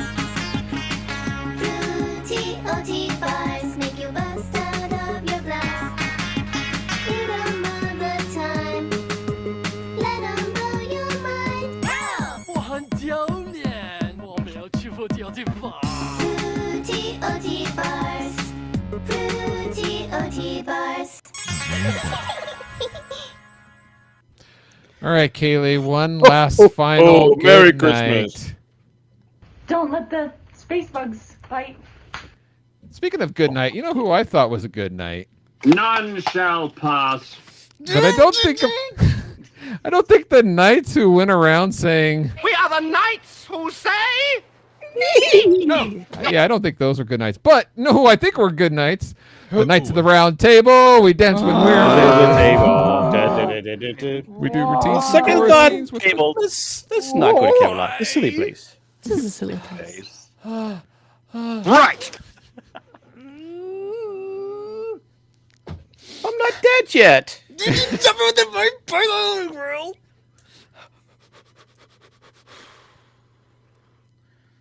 Now go away, or I shall taunt you a second time.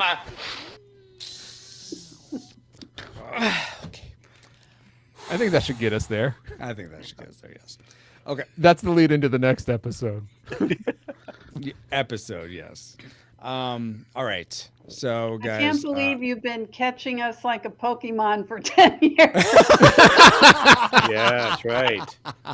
That's awesome. Well put.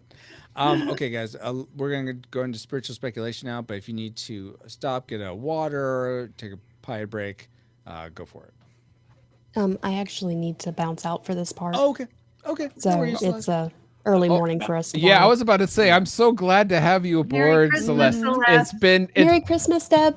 It's been such a long time because I know on a different time schedule you're not able to make these recordings. So really appreciate you coming on. Yes, it's thank really you, delightful. Celeste. Hopefully you continue to feel better and you have a good day tomorrow. Thank you. Y'all have a good one. Good night. Bye. Oh, and also. There is no bathroom. Oh, wait. Other people are going. Fine. I'll be right back, okay? I'm not that old yet. Wow. What's up? Hi. Hello. We're about to do spiritual speculation. Okay. Do you? I unmute the podcast every once in a while. Okay. How are you doing, Ken? Okay. Assuming I could get kicked off of this show. You're not gonna get kicked off. That's just a ruse. Just a fun little bit we do. I know. I hope I'm adding content, not taking away content. Oh no, I think you are for sure. It's fun. It's fun getting to have you on again. Oh, doing good. What was I gonna say? I was curious. Did you happen to listen to the Shiplog one that came up in the feed? It should have come up in the feed. I know you did.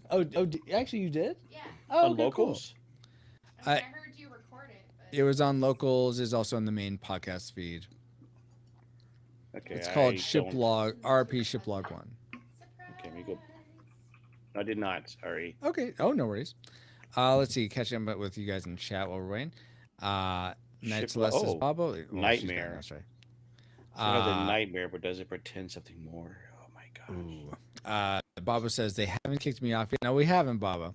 Sergio Zeal says, I mean, he ditched me on the Trinity MMO show to be with you guys tonight. Oh, man. That's right. I did. I told him, I'm sorry, I can't make it. I'm doing retro show tonight. Did you guys? You made it. Sergio Zeal, did you and Solomon still record an episode? No, they didn't. They basically leaned on me just fine. I do the show notes and whatnot, and so. Oh, okay. So it'd be hard if you weren't there. As always, no idea what's going on. Great, Ashley. That's wonderful. Oh my gosh. Ken, what kind of podcast do you have? So it's basically me, Sergio Azio, and Solomon just go over MMO, RPG news, games, what's out there. Then online role-playing game news, yeah. And we're playing a lot of World of Warcraft recently, and we just kind of talk about different games we love. And Sergio Azio is like, I call him the sensei because he knows all this stuff and knows a lot of it. And Solomon had done some research too into things, and so we kind of just talk about games, and then we kind of like ask like questions like, what do you think is the best gear ever to get in a game, or just FYI type stuff, right? Just because our opinion and such. So mostly about games, video games. Yeah. Video games, yeah. Aren't you a little old for that? Yeah. What? Oh, I'm only 35. What are you talking about? Yes. Am I ever too old for gaming? Come on, I don't know, because after all, it's our generation, or I say but my generation that actually created the games, right? We're the ones who run the studio, right? Yeah. I was born in '64, so I'm a very young boomer. But, I was gonna say I'm about I'm 10 years plus older than you are. Okay. So, but yeah, when my kids were just growing up, that's when, we went crazy just over ping pong when it first came out. No, that's not true. So hands up here, who had the wood panel Atari system in their house? The wood panel one? I seem to remember it, but I barely. We had Atari, but I'm not sure what you mean by wood panel. It had the faux wood panel on the front and sides. And I'm sorry, I can't remember. The one single joystick with the red button. Yes, that's what we had. Right. Yeah, the Atari 2600 Surges. My parents ended up buying us the Mattel Intellivision in the early 80s when I went to college. I went to college in 82. And then after I got out of college, married, we bought a PC, started playing games that way. And then we bought the NES, then skipped the SNES, but we had all the other game stuff. Having 4 kids, we always bought 4-player games. So all this Nintendo stuff, Sega stuff, PlayStations, Xboxes, had them all. All of my kids are gamers. My 3 daughters are all married. Is your wife a gamer too? Yes, she's a gamer too. That would help in a family of gamers. Hey, and my 3 daughters are married, and their husbands are all gamers too. And so it's like, the only person who's not married, my son. Of course, one of the things you got to make sure you marry someone who's a gamer, Truth. Well, our family's big into movies, so that's movies. I guess you're okay then, husband. I am okay. Anyway, so we're all back now. Francisco, what do you think, just real quick, of putting my mom's comment about the Pokemon at the end of Chrono Trigger? I thought about that. I think that'd be fun. Yeah, is it Stinger at the end? Yeah, I think that'd be great to put that. Thank you, Paul. Yeah, I know, because that's so clever, and I was just like, oh yeah, I don't think about that, but that's a good point. What was I gonna say though? Okay, thumbs up if you guys are ready for spiritual speculation. I again have Deb, Ken, and James down for it. Okay, awesome. Then go ahead and start. Welcome, Reflex Capacitors, to another edition of Spiritual Speculation, where we take a look at the spiritual themes or spiritual questions that the movies we review on the podcast prompt us to think about. Tonight, we're going to be discussing the themes from the movie Serenity, the 2005 Serenity, Paul. Yeah. That's the other one. which you can listen to our review of that at retrorewindpodcast.com/268. You don't have to have listened to that, but sometimes the humor will carry over into spiritual speculation. But before we get into the discussion proper, let's go around real quick and say who we are, what our faith was growing up, if we had any, and what we currently believe today. So I'm Francisco. I was raised Presbyterian and currently a non-denominational Protestant Christian. Let's go to Deb next. Yes, I was raised in the Methodist Church and became a born-again Christian at age 14 and served the Lord as a missionary in Japan for a few years. We served the Lord. My husband was a chaplain in the Army for over 20 years, and we are currently attending a Christian and Missionary Alliance Church. Nice. Very cool. Let's go to James next. I'm James with the Geek at Arms podcast, and I was raised Pentecostal, accepted Jesus at a young age, went to Bible college, and I'm currently serving on the board at an Assemblies of God church. Awesome. Ken, you next. So I was raised Presbyterian, gave my life at Christ at 16, but then when he walked very well that way, became unequally yoked, kind of started doing not so good things in the early 2000s and fell away from the Lord, even though I didn't stop believing in him. And then, grateful that God pulled me back as one of the prodigal sons. And in 2005, I gave my life back to Christ to restore and rebuild. And I've been walking with him ever since. I go to a non-denominational, kind of a Baptist church, might say. They do follow the 1689 profession of faith, but that's what I'm doing now. So very cool. And that leaves Paul. So when I was younger, I was running away from the Alliance, and then I accidentally uncovered the truth that Jesus is Lord, and now I follow him. That's perfect, great, Paul. Wow. Perfect. I bet Deb has stories to tell about that running away from the Alliance bit. I have no memory whatsoever. I can neither confirm nor deny. All right, guys, let's get into our discussion of Serenity. I'm going to start with Deb. What's something that watching this movie prompted you to think about spiritually or brought a spiritual question to mind?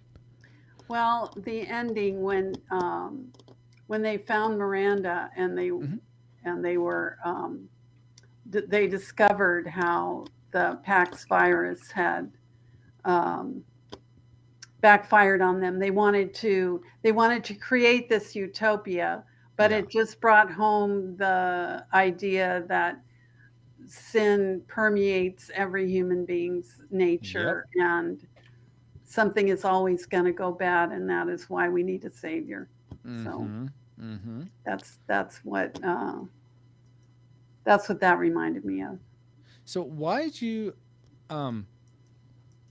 sorry, I didn't mean to railroad. Was there a question as part of that, or if not, I have a question based on that. But sure. Okay. Why did you guys think? And this is, I mean, I sort of know the answer, but I just to sort of discussion's sake. Ask me the questions, Bridgekeeper. I'm not afraid. No, this is not part. You can stop the Monty Python bit, Paul. Right. It never ends. You're going to make him lose his faith, Paul. Right.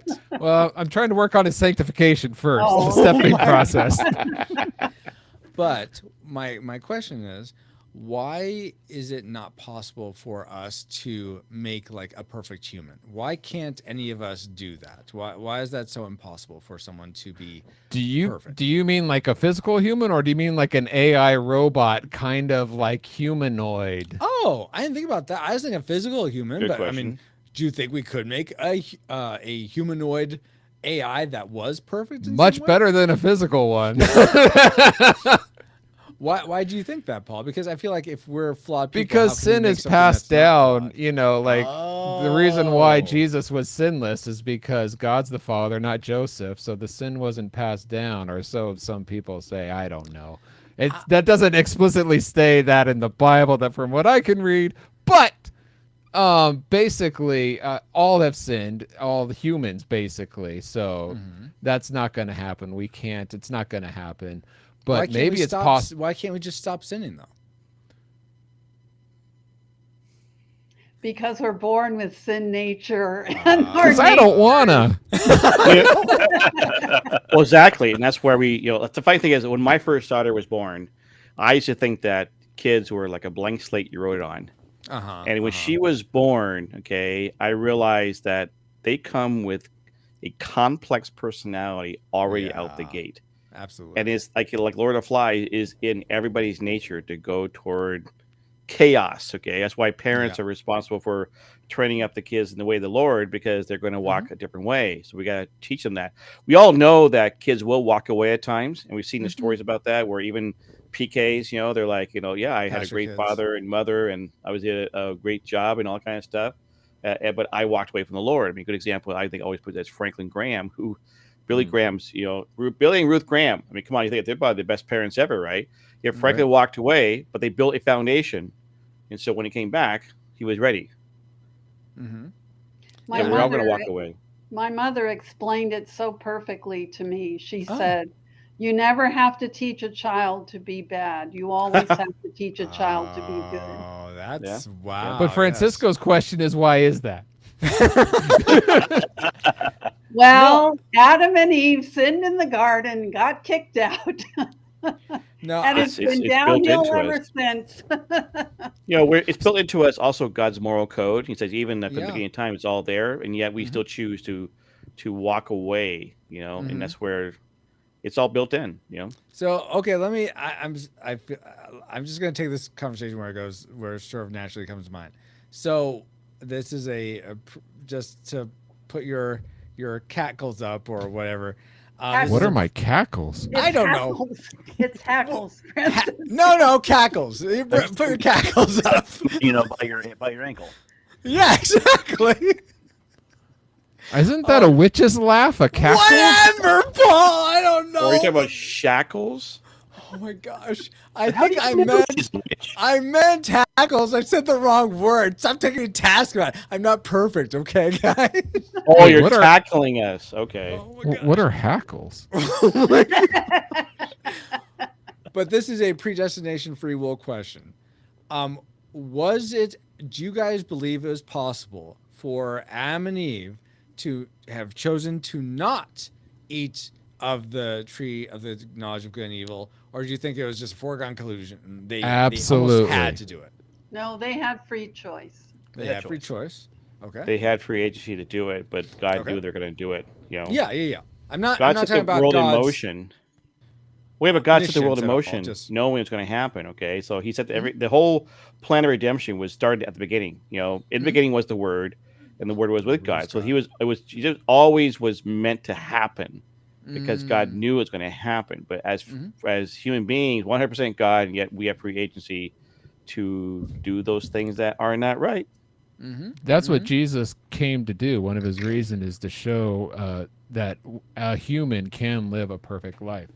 And so then how is it, and this is sort of like, I feel like we're doing an alpha course right now, which is totally fine, but why is it that now that those of us who have given our lives to Christ, which I think all of us would put ourselves in that camp, why are we able to now choose to not sin? What is it about being attached? Now you're getting into predestination. No, this is a very easy. This is a very easy question. No, but I know there are people that say that we don't have a choice. You get into the Calvinism and Arminianisms in there, and so that but this is a very, very simple response to that. Once you're born again, the Holy Spirit comes and lives inside you, and there resides the power to choose right instead of wrong. Okay. But some people disagree with that. I'm not saying I disagree with that. Well, I'm just saying I'm just giving a voice to those who say that it's the whole Calvinism of like, I'm a wretched thing and no good works in me, like whatever. They would claim that people wouldn't even choose God if God didn't already make them choose, so to speak. No, that's then you're talking about no free will and right. Free will. There are people who believe that. Yeah. Oh well, we're not one of them. Oh no, I'm not. But I'm wanna just. I feel like James hasn't gotten a chance to chime in on come any of on, this. James. Yeah, Come in here. bring those geeky arms out. Come on. If I can say a quote from the operative from the very beginning, he said, "We're making a better world. Yeah. All of them better worlds." And Yes. then it's very ominous. Like, okay, we're getting better worlds by killing space accountants. That's fine. But then we get a glimpse of what he meant by better worlds when we see the world of Miranda, where everyone has had, they laid down because they were pacified, and later, a great line from Malcolm, after he's finally beaten the operative, and he says, "I'm going to give you your wish. I'm going to show you a world without sin." Mm-hmm. And then kills him. He puts on the No. recording. He does the recording. Yeah, That's what I thought. I was like, all right, you get to go meet Jamaica. Everyone's dead. Yeah. But I thought about that, like a world without sin. Okay, that would mean a world without choice. Or it would mean the moon when no one's on it. Oh my gosh, let James finish. All right, go ahead. A world without choice. Well, people without choice. There's a very simple word for them: slaves. Mm-hmm. Or robots. Slaves. Or robots, robots. yeah.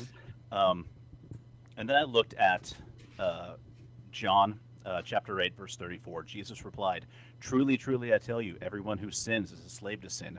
And a slave is not a permanent member of the family, but a son belongs to it forever. So if the Son sets you free, you will be free indeed." What you were talking about, Deborah, about what keeps us from sinning, what helps us with the choice that we don't sin, it is the Spirit of God. Now, in 2 Corinthians 3:17, now the Lord is the Spirit, and where the Spirit of the Lord is, there is freedom.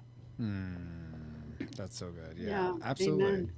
And so, having the Holy Spirit is why we're now able to make that choice to not sin, and that we are free from slavery to not have that choice, because we don't have a choice to not sin. So so here's this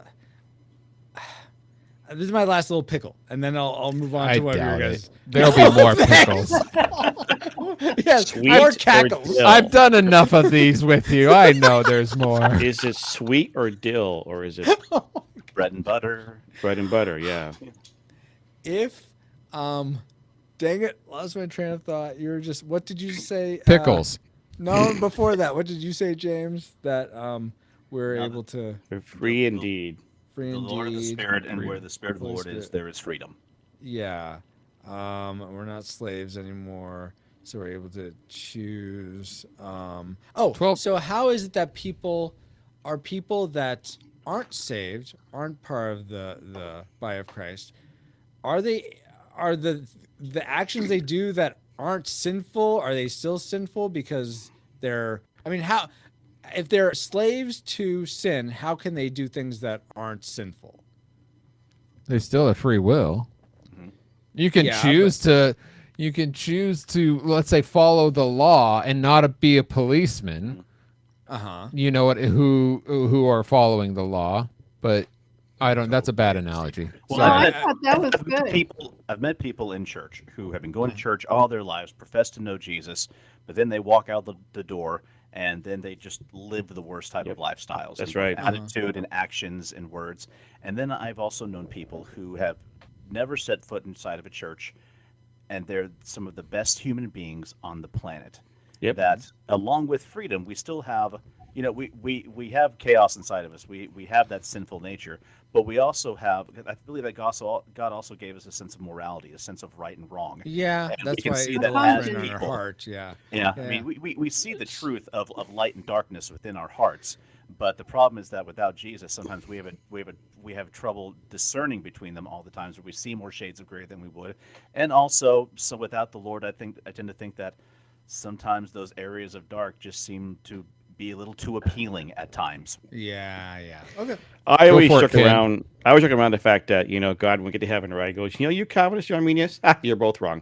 So I tend to lead Calvinist, Reformed, right? Okay. And yet every time I know what the Bible says, okay, and I get the idea of predestination, preordination kind of stuff, that God chose us before the beginning of the world. And like, Yeah. wait a minute, I'm if elected. I'm chosen or elected, right? Then that means then how did I choose God?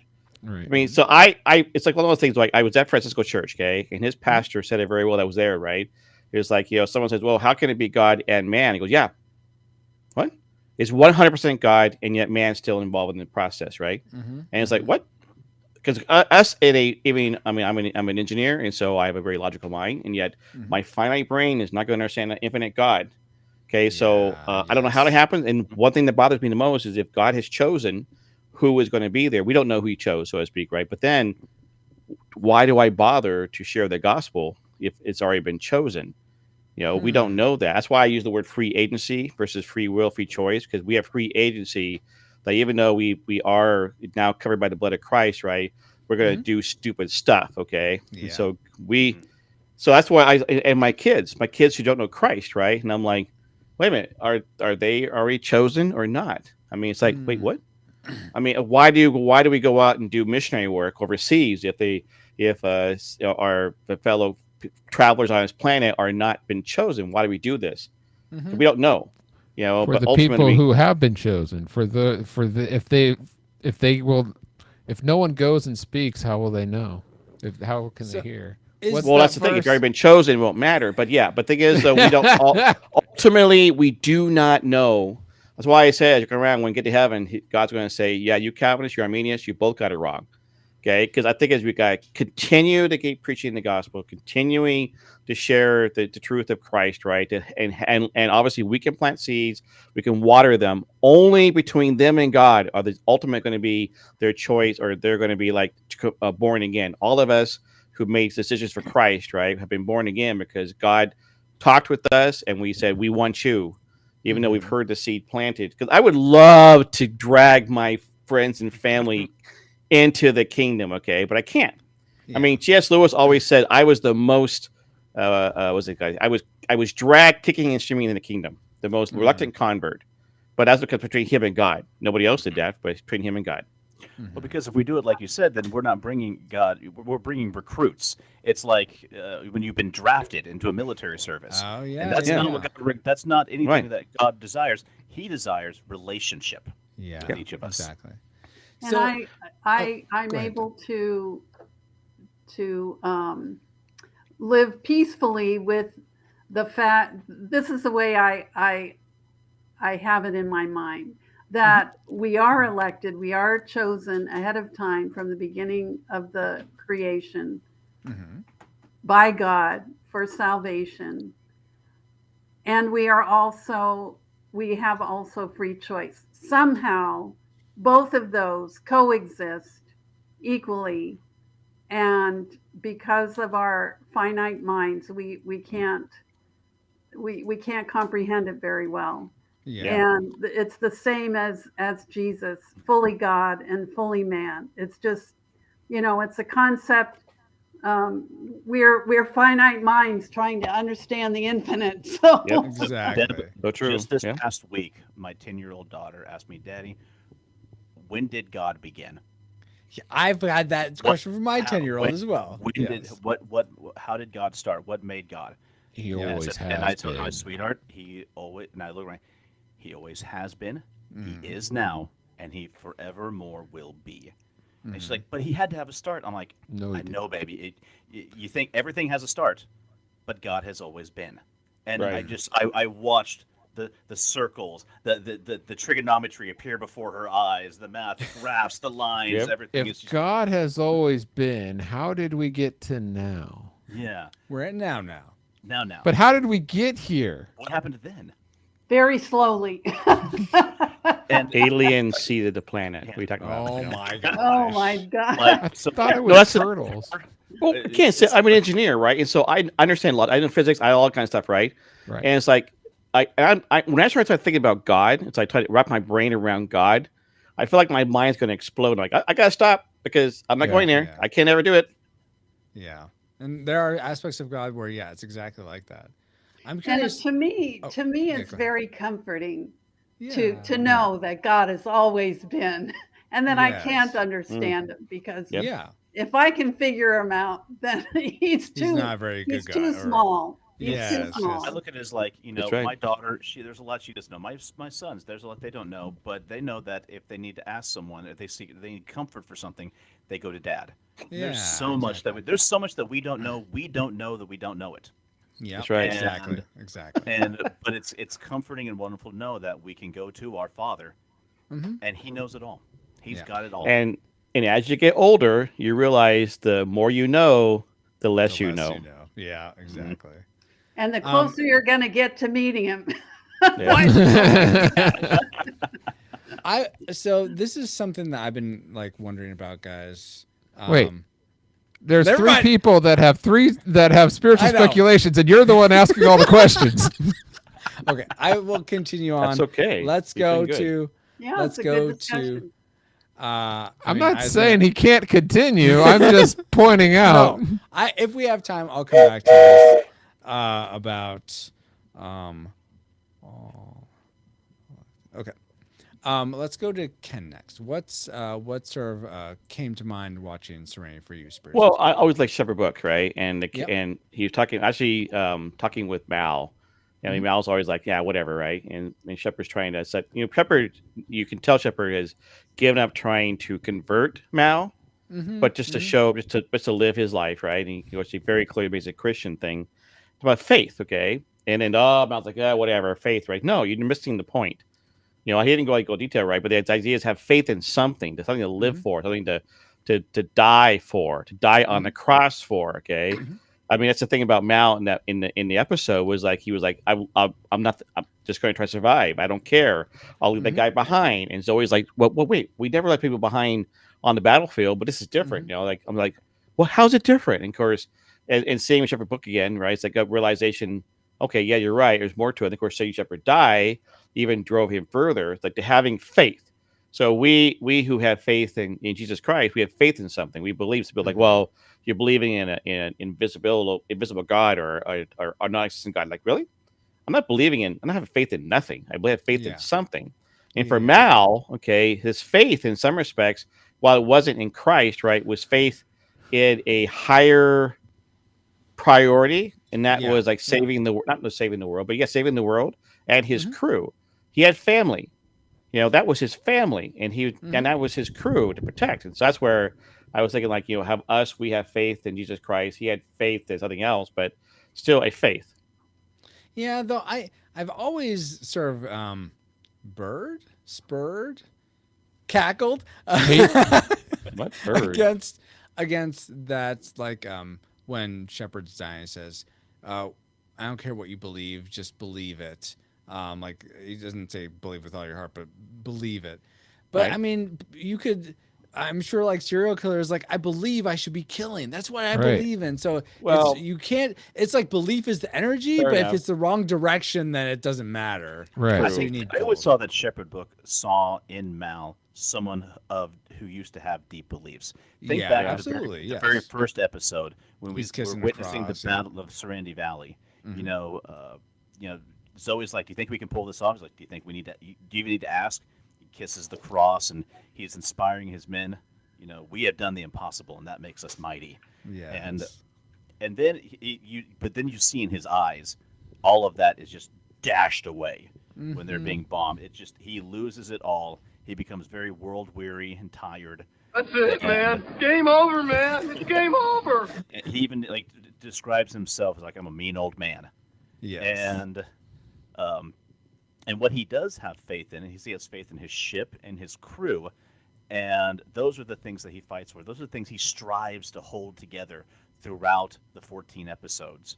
And we brought this up earlier. He's seeming pretty raggedy at the beginning of Serenity. They've gone through some hard time. He lost a person who he went to for guidance. He lost the woman who he loves.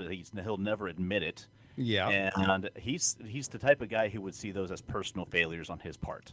Yeah. So his family's falling apart. He's got bits falling off his ship. Jane's being powerful need to eat sometime this month. Powerful need to eat. And so he's just running and running and running. And Book says, it's time to stop running. It's time to start believing.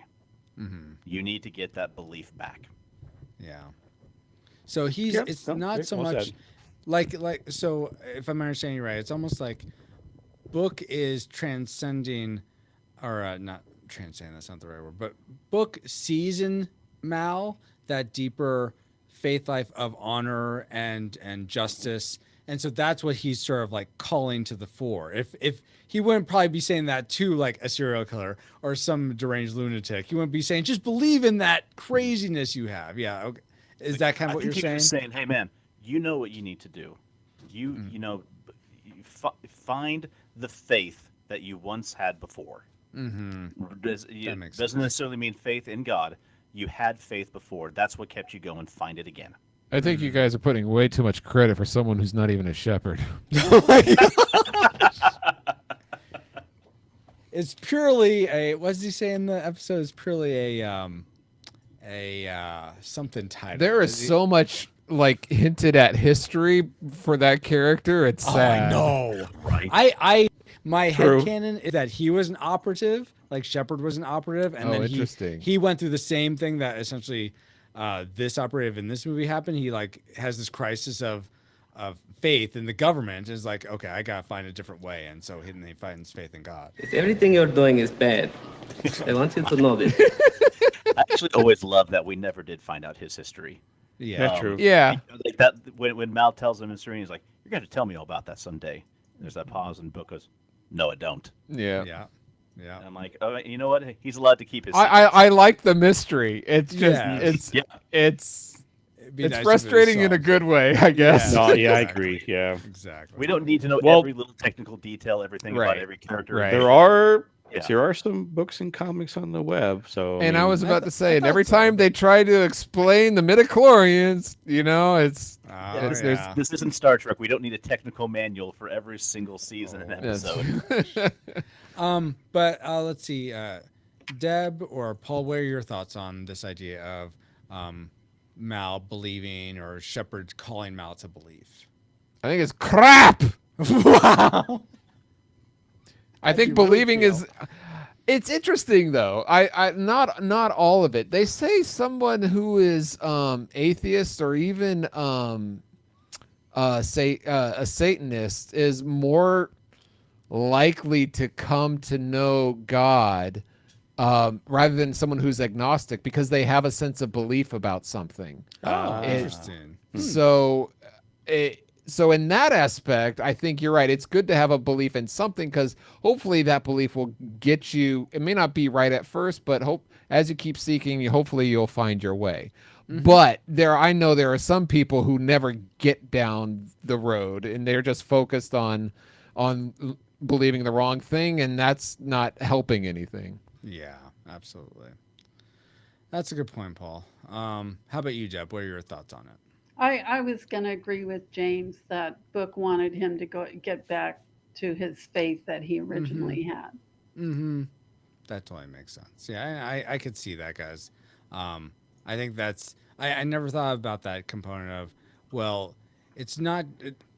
Book's not saying this generally to everyone for all times. He's saying this to a specific person, Mal, who he sort of has this rapport with, who he knows probably a little bit of his backstory. He can sense. I imagine he's been a shepherd long enough to sense when someone's been hurt by the church or had a loss of faith, but probably had faith before. Yeah. So okay. They all adore him. They think he's a righteous dude. Oh my gosh.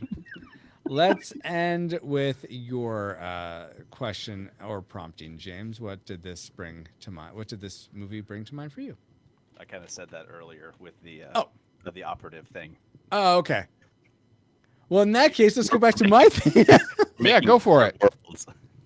So what was that? What was that, James? It was what I was saying earlier about when the operative said we're making a better world, all of the better worlds. Yeah. Okay, then here's my, and I want you guys to poke holes in this because this is sort of like a grasping at straws thing. So I'm sure there's a lot wrong with this. Is it possible that all of us are, like everyone that's ever existed, are elected, but then we have to choose whether or not we take that election? Almost like, I think an example I have heard is like, there's boats, going to heaven, let's say. There's a boat going to heaven. Everyone can take a ticket. The tickets are free, but you have to take the ticket and get on the boat. You can't just like, if you don't get on the boat, if you don't take the ticket, you're not going to go. You're not going to go to heaven. You're going to stay in hell. Is there something unbiblical about that it's possible everyone's elected and then then it's our choice whether or not we take that election? I always quote Lee Strobel, The Case for Christ. Because here Mm-hmm. was harbor-educated lawyer, became a Chicago Tribune reporter, and his wife became a Christian. He made a movie out of it too, right? Yes. And he was like, "I'm going to prove her wrong. I'm going to research and show how much Christianity is all fake and just whatever, right?" And as he went through it all and investigated like a reporter, and he kind of realization that it was all true. And he said, "I was now stuck, not only stuck per se, but in front of me was the absolute truth. Jesus is the Son of God. He died on the cross, resurrected. All the things was true." He had to make the next step because he said, I think he's in the book, right? He says a colleague of his did exact similar research and chose not to step over. So Lee Strobel basically gave his life to Christ. So he asked on the boat. Jesus and got on the boat. Yeah, Okay? So that's where I'm like, you have. It's like they always say, there's nothing you got to do. It's all free. It's all free. There's not. It's not by works, but by grace you are saved, which is true. But ultimately, in some respects, you're going to have to accept that.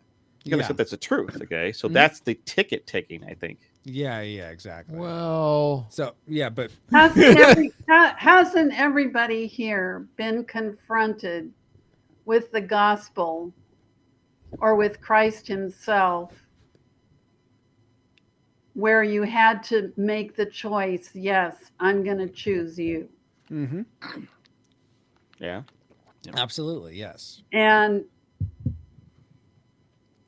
every person is going to have to make that choice. And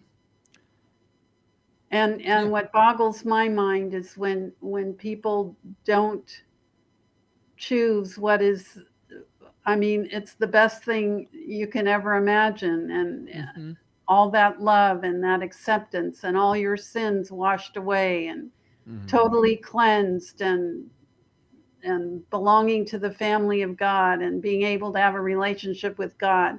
Who wouldn't want to choose that? But there are those that won't. Yeah, that's right. We've all heard this verse a million times over, John 3:16. So many times that we can say it by rote, we can roll it off our tongue so quickly, but there's one little segment of it that needs to be focused on more. For God so loved the world that he gave his only begotten Son, so that whosoever believes in him shall not perish but have everlasting life. To believe in him, to know him, to recognize Jesus. He is God. He is sovereign. He is God, the Son of God. He is truly God. He died for our sins. That belief is, once you believe it, you've made the choice. I always go to the, I add on to that because in 18, whoever believes in him is not condemned, but whoever does not believe is already condemned because he has not believed in the name of the only Son of God. You were hemming and hawing. Maybe you were cackling, Paul. Yeah, because I mean, even demons believe and they're not saved. So it's more than just belief. It's putting your whole life and your whole trust and your whole reliance on him. Paul, I think that's a false comparison because we're not demons. Demons actually have known God and chose. All right, tell that to James, who brought it up. So it's like, sorry, James, we're not demons. You can't write that in the Bible. He wasn't talking about demons, though. It's like the Bible's addressed to people, not demons. I see where you're going, though, Paul. And yeah, me too. There are people out there who are like, "Oh yeah, I believe Jesus is the Son of God," but I don't care. I'm still not going to. James 2:19. You believe there is one God, good. Even demons believe that and shudder. Well, if you also go to Jesus, where he said there are people who come to him and say, "Lord, Lord, did I prophesy in your name? Did I preach in your name?" And he goes, "I didn't know you."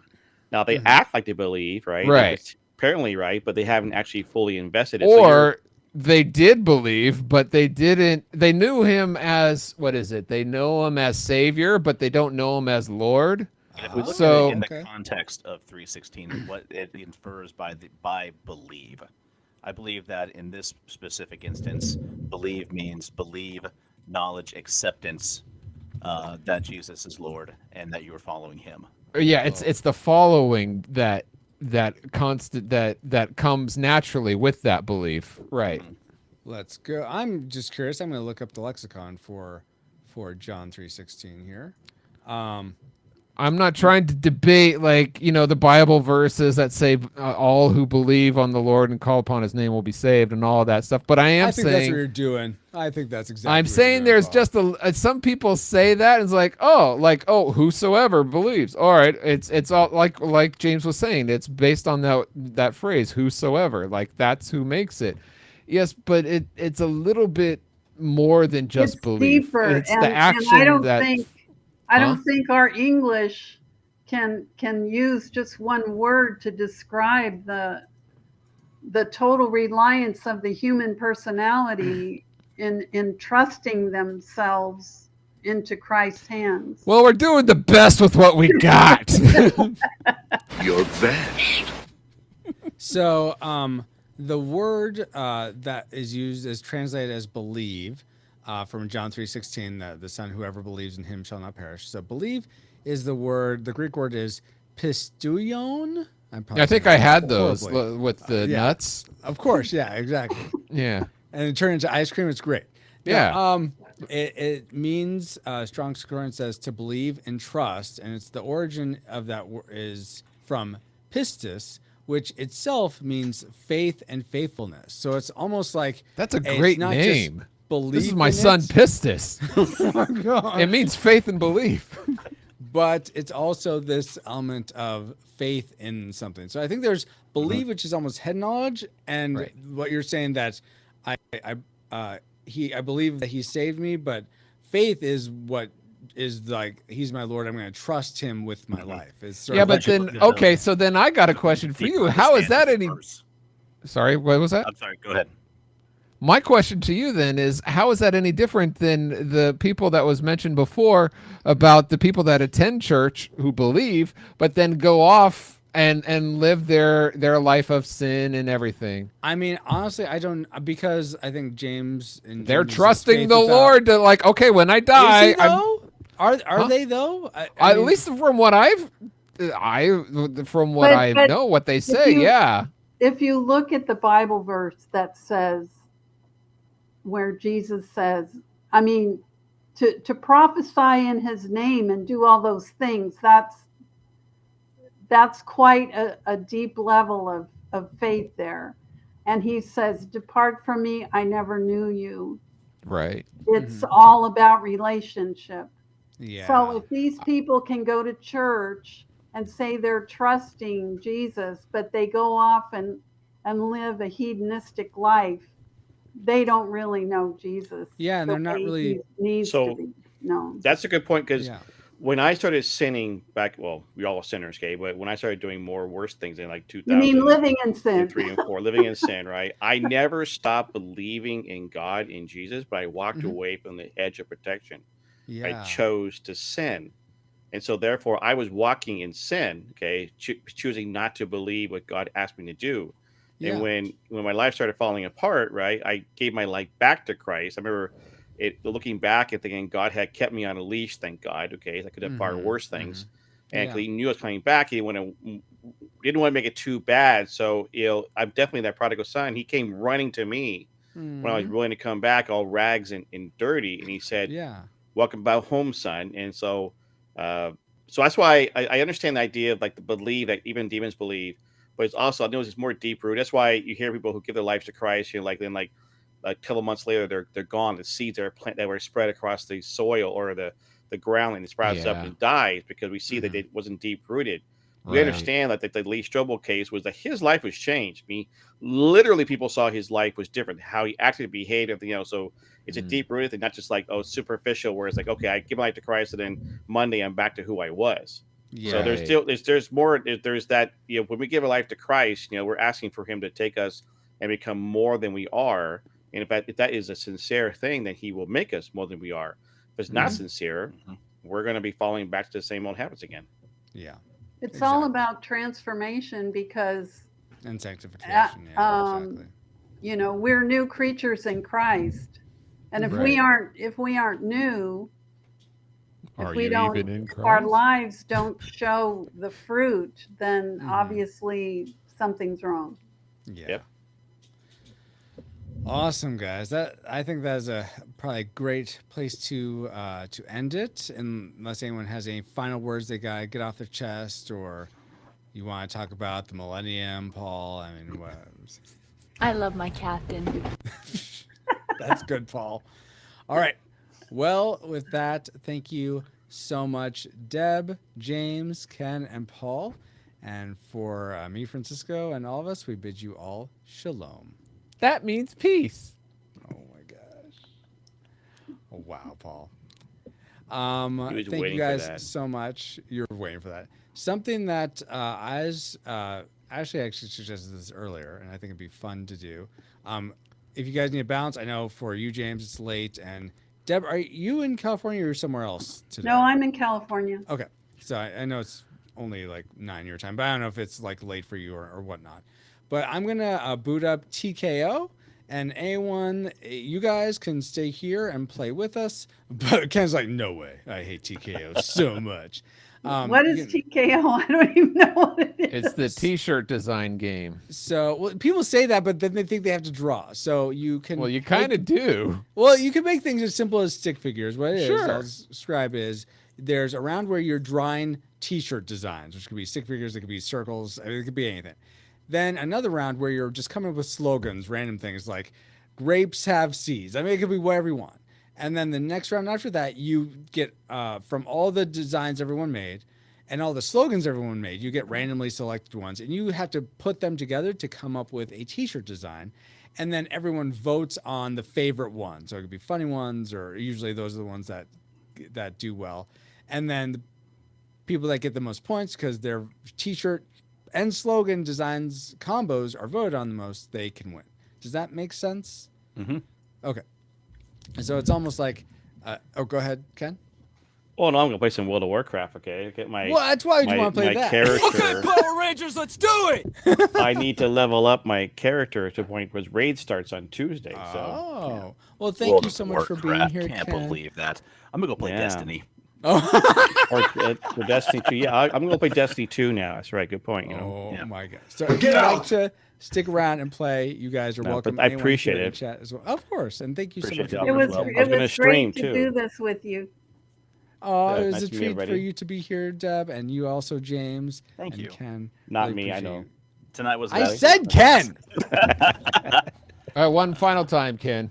Oh, my goodness. Ken, it was Who nice did to I meet have, you. Deborah, it was a pleasure chatting with Oh, you. I and never getting did to see you. introductions. I'm so sorry. She let us know. Oh, in the private chat, she's like, "Oh, I'm Paul's mom." Yes, indeed. But yeah, thank you guys so much. And to leave, you just close out the window, and I'll kick All right. you out. God bless you guys. Take care. Okay. Good Bye, night. Ken. Take Bye. Have a care. good- Merry Night, Christmas. James. Merry Merry Christmas, Christmas. guys. Merry Christmas. Bye, Deb. Wait, are you saying James or are you Don't leaving? let the space bugs bite. I can't hear you all of a sudden. You're on James. I'm not mute, sure what happened. James. We can't about hear now? you. Yeah, Oh, it's there we good. go. Now I can hear. I've got a balance. I've got kids, church, Christmas programs in the Oh morning, yes, so of course. Yes, have yes, a good yes. night, all. Merry Okay, Christmas. good night. Bye, James. Nice meeting No, you. that's not true. Oh, You my as well, gosh. Ted. Good night. Bye. Are you There's going my to Deb? people. Hey, Deb. Were you gonna try this with us? You play on your phone if you're not sure how to do it, but that's ideally how you play. I have my phone. How long does it take? I mean, it depends on how many rounds you do, but probably like 20 minutes. I'd say something like that. I don't know. Okay. What's the matter? No worries if you don't Go want to do it. ahead. That's totally fine. Good I'm night. I'm ready. I'm ready to call it a night. It's Yeah. Then do that. Do that. Yeah. Don't force yourself to stay up. You'll have a Yeah. horrible time if you're like, I guess I'll I'm do the this. party pooper. Paul, did you have your age filter on before? Oh, you mean the baby face? Yeah, I was like, Yes. oh, it reminds me of. Did it actually But look like Paul? No, I didn't look like this, but it reminds her of it, I guess. Yeah, that's it, fun. It reminds me of when he was young. That's sweet. Well, have a When good I night, had Deb. Thank you. glasses. No, you never Deb, had glasses. Yeah. Deb, before I forget. Yeah, we need your recording. Yeah, which is all you're gonna say is aye, and you do aye and aye, Captain, please. Okay. Aye, Captain. Perfect. Very Thank you so good. much. Yeah, I know it's not much. Well, when I've written Gee, more, for a kidnapped person, I don't say. when you're unkidnapped, I do have more, but I want to set up another recording session with hopefully multiple people that we can all do it together. Okay. But, Stop whining. Thank you so much for being here. How do you find that stuff? Yeah. Oh, Paul's What's soundboard. that supposed to mean? It means what you Oh want my to. gosh, that's insane. No, it is not true. Oh my gosh, Paul. Take it back. Oh my gosh. I'm not gonna take it back. You can't make me. You lack discipline. Oh my word. Oh. Anyways, have a good night. You guys have Thank worn you so me much for out. being here. All right. Bye. That was fun. Thank you, Aw, guys. yay. Thank you. Have a good one. Thanks for asking me. I Of appreciate it. course. Yay. Bye. Okay, I'm going to click leave. Okay. Bye. Have a Merry Christmas if I don't see you, Francisco. You too, And Deb. please Thank tell your you. lovely wife the same. I will, absolutely. Okay. Bye. Bye. See you next week, Paul. All right. What happened? Oh, there we go. So, Paul, are you hearing yourself echo? Yes, now? yes, I am. But that's fine. I can just not talk. Okay. What's that supposed to mean? I can't think of a way to. Oh, wait. Could I do that? No, it'd be the same issue. Okay, never mind. All right. Well, I can echo. It's fine because I'm not echoing on your end or people watching, right? Oh, you might be actually. I don't know. Is there anyone awake still watching that could tell us if I'm echoing? I don't know. Ashley? Oh, she's still awake? Turn on Kenneth says he's here. I hear echo. Okay, never mind. I was going to see if you could hear an echo. Thanks, Ken. Yes, thank you. I think what I'll do is I'll just redo this. We're going to play TKO, so I'm going to redo this, turn this off, and then make it so I don't share the volume or the audio. Okay. And so people just won't hear things. They'll have to read. Ha ha ha ha. Yeah, because I can't have this in a Brave tab. Which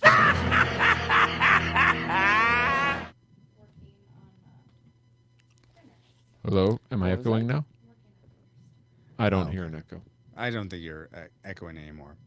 Okay, so I'm so sad. Like Not you. the Firefly sound bits that I've been using all Thank you, year Chosen Night Wolf.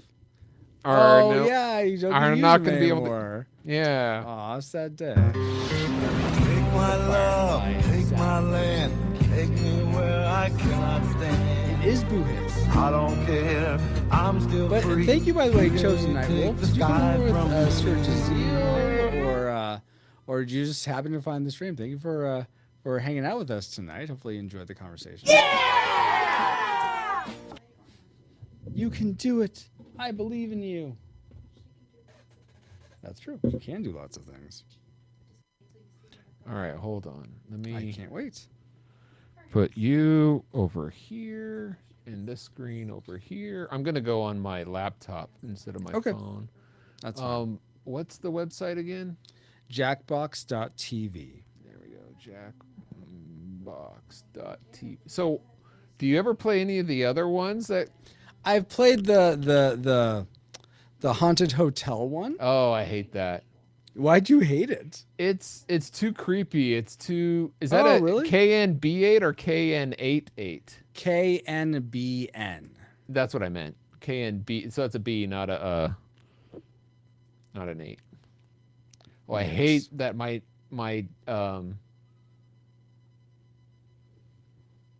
.com doesn't fit.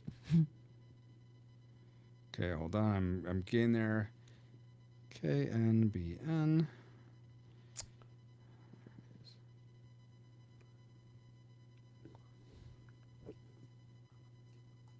Play. I don't want to be that. I'll be this guy. The walrus. I have the best victory quote. You have the best victory quote? I forgot there was victory quotes. Yeah, there's victory quotes, and mine says beating Francisco is all that matters. Oh my gosh. Oh, now I'm changing mine. Come on. I'm super fun. Oh my gosh, you guys. And by the way, Chosen Wolf, if you'd like to be a part of this, you're welcome to. You just go to jackbox.tv, put in that room code, and you can join in the revelry. I think, Paul, since you joined... Oh, Ashley joined first, so you'll hit start in here in a second. Yeah, of course. Yeah. But, yeah, I think there is enough there, Paul, throughout that. My only worry is people will not listen to that episode, and then I'll be dropping the story episode, and all of a sudden it's like, why is he so upset? So I think I may take some clips from this Serenity episode and put in the front of it, just so people, it's like, oh, okay, this was the build-up to Francisco going crazy. Or you could just put it at the end instead of having a separate episode. What's Kenneth saying? He prefers the Haunted Trivia one. He doesn't draw well. Okay. Oh, I draw That's fair. Oh, then we can't hear the announcer going, and this, That's you true.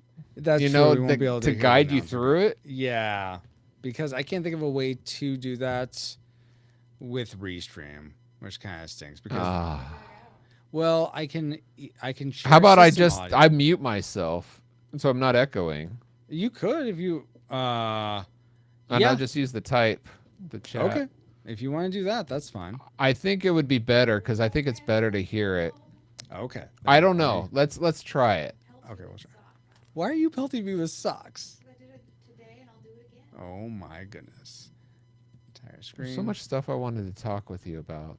Oh, well, I we can't can remember it. We'll just do now. one round and then go after that. There is only the three of us, but we can still have fun doing that.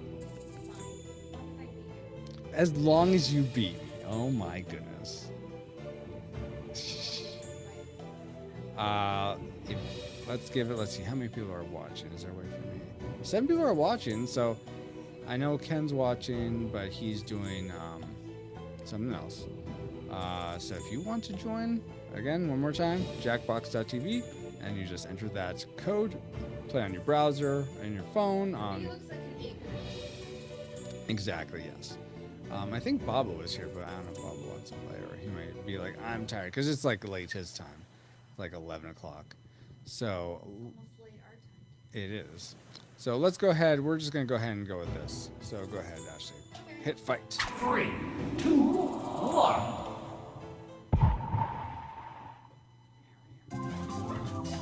Here we go. Time to fight. TKO. Welcome to TKO. I am the tournament master, and if anyone knows how to get red wine stains out of a 3,000-year-old ceremonial tablecloth, please DM me. I brought you to T-Shirt Island to fight, but don't forget to do a little shopping too. The shirts you create will be available in the gift shop, along with several copies of my autobiography, Master of My Own Tournament. Well, that changes today. Your journey to victory begins here, at the training grounds. You will use your device to draw 3 drawings. What you draw matters not. Let your heart be your guide. And if your heart can't think of anything, just hit the suggestion button. Oh. It's time for your first drawing, right now.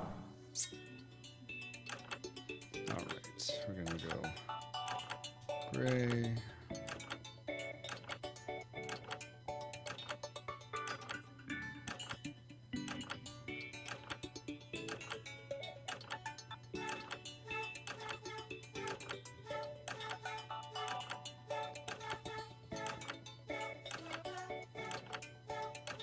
Horrid A.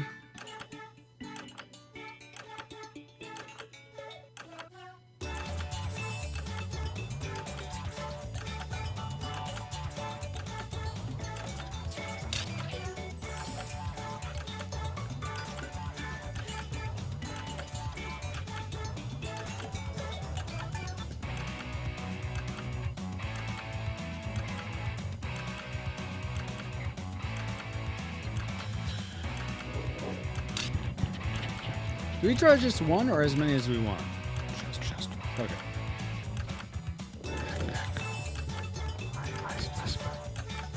Well, I can't hear what you're whispering, Paul.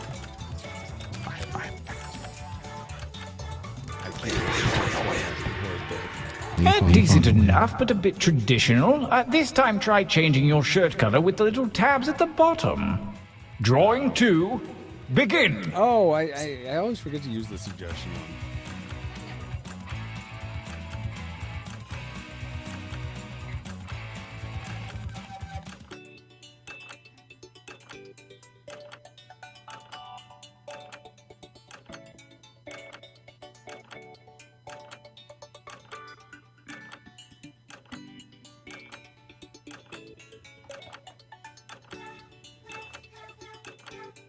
Oh no. Why are we laughing over there? Because you can.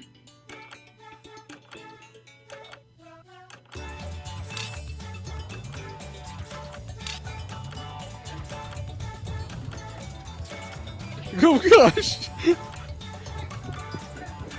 You're proud of how terrible I am. That's awesome. That is awesome. I love it. Oh my gosh, Paul. Hey.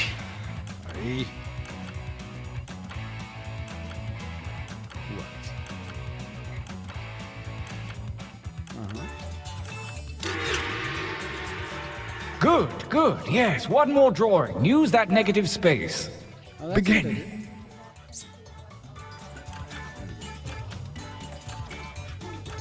Oh, another one? Oh my gosh.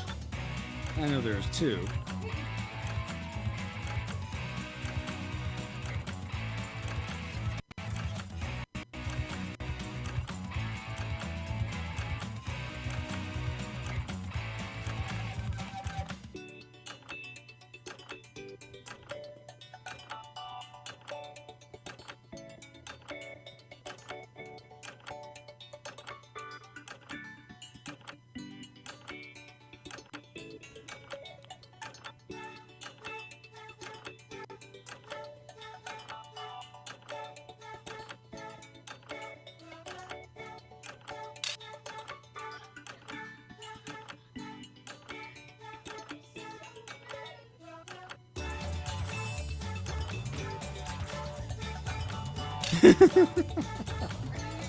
I am using the new phone with a pen stylus, and I'm actually able to draw cool things.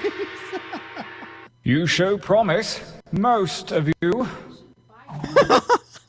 For your last exercise, you will write as many slogans or phrases as you can. The kind of things you might see on, oh, I don't know, a t-shirt. And there's no shame in hitting the suggestion button if you need it. Go. You are amazing, Ashley. I appreciate you verily. Write something funny.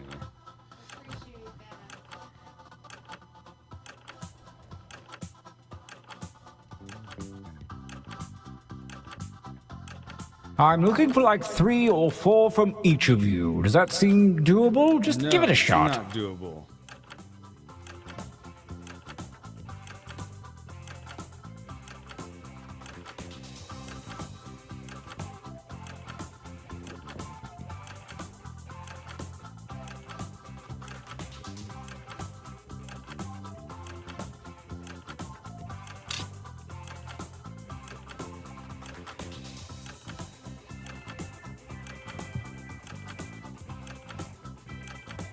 That time is not for decoration. Finish quickly. All right. Well, you really dug deep that time. Oh my gosh. Your Strong training bag. is at an end. Now take note of your device. The fates have blessed you with a series of pictures and slogans. Select one of each to create your t-shirt champion. I don't want to pressure you, but a lot is riding on That's this. sad. I think Chosen Knight will do it. Okay, cool. Oh my gosh. Oh my gosh.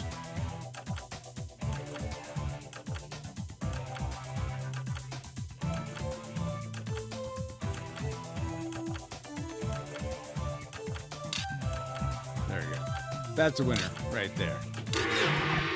Perfect. Buckle up, everyone. Let the tournament begin. Gauntlet 1. Versus. Fight. Fight by submitting your votes on your devices, that is.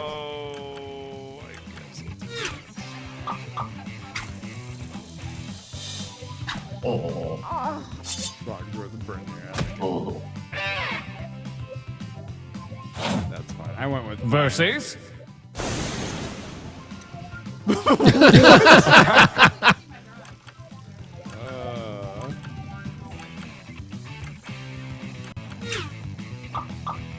Oh, fine.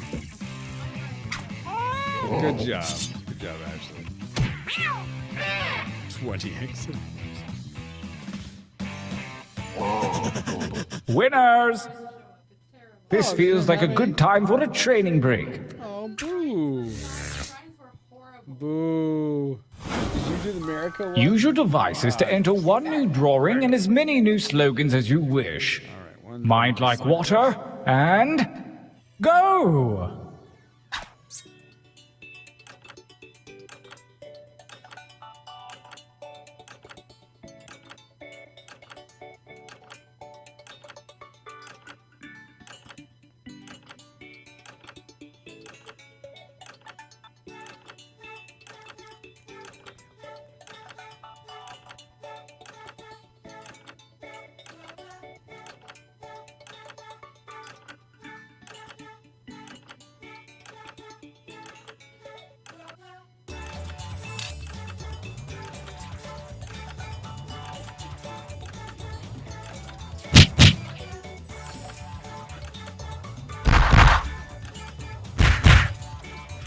Oh, I thought we had to do slogans also.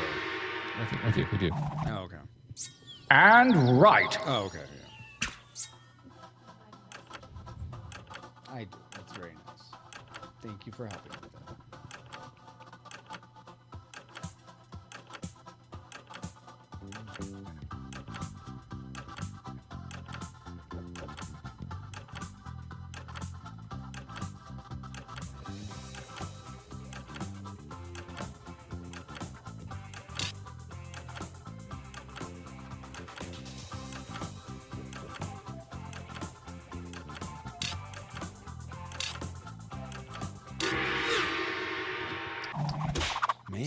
As we approach the second gauntlet, the cruel winds of chance have switched around your drawings and slogans.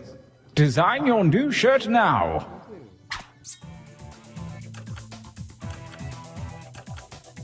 What? Oh my gosh. God drove the burn there.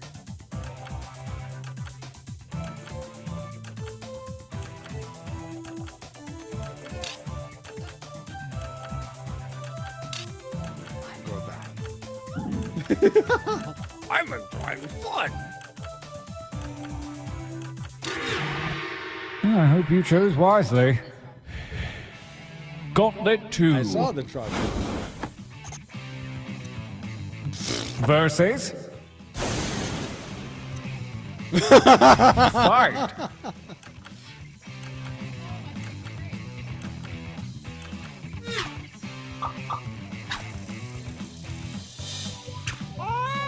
Well done.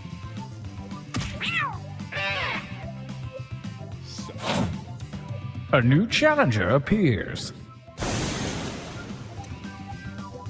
Go ahead and fight already.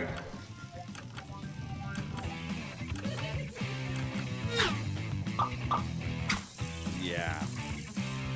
Oh.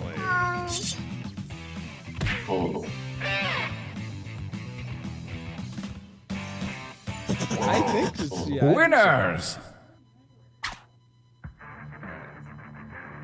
That's right. We are poised to enter the final gauntlet. Only the greatest t-shirts from the previous rounds are eligible. Prepare to vote one last time. Go.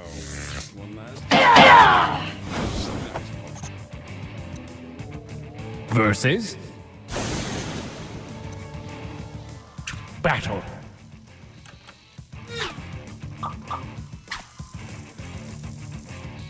No,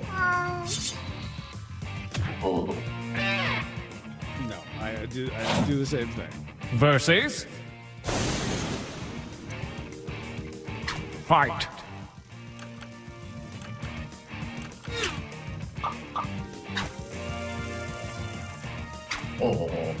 It's like you and me versus each other. Where's Paul's shirts? Versus. Attack.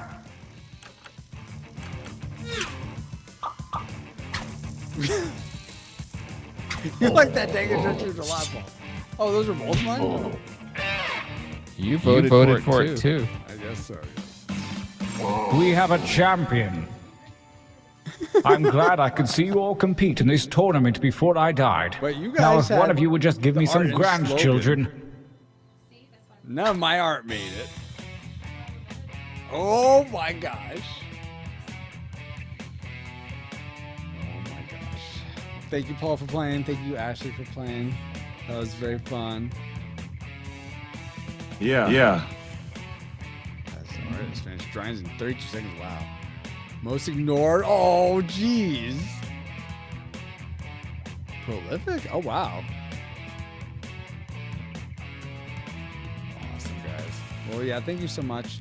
Oh, Paul, I'll end the stream, and then we can talk about whatever. Thank you, everyone who is watching. Appreciate you all and for watching the podcast. And you all have a great rest of your evening. We'll be back next Friday when I'm actually going to be streaming on the Geek Devotions channel, playing Into the Breach as part of Merry Mechmas. But be on the lookout on Locals for my YouTube Tuesday. And yeah, that'll be it. So until next time, stream face.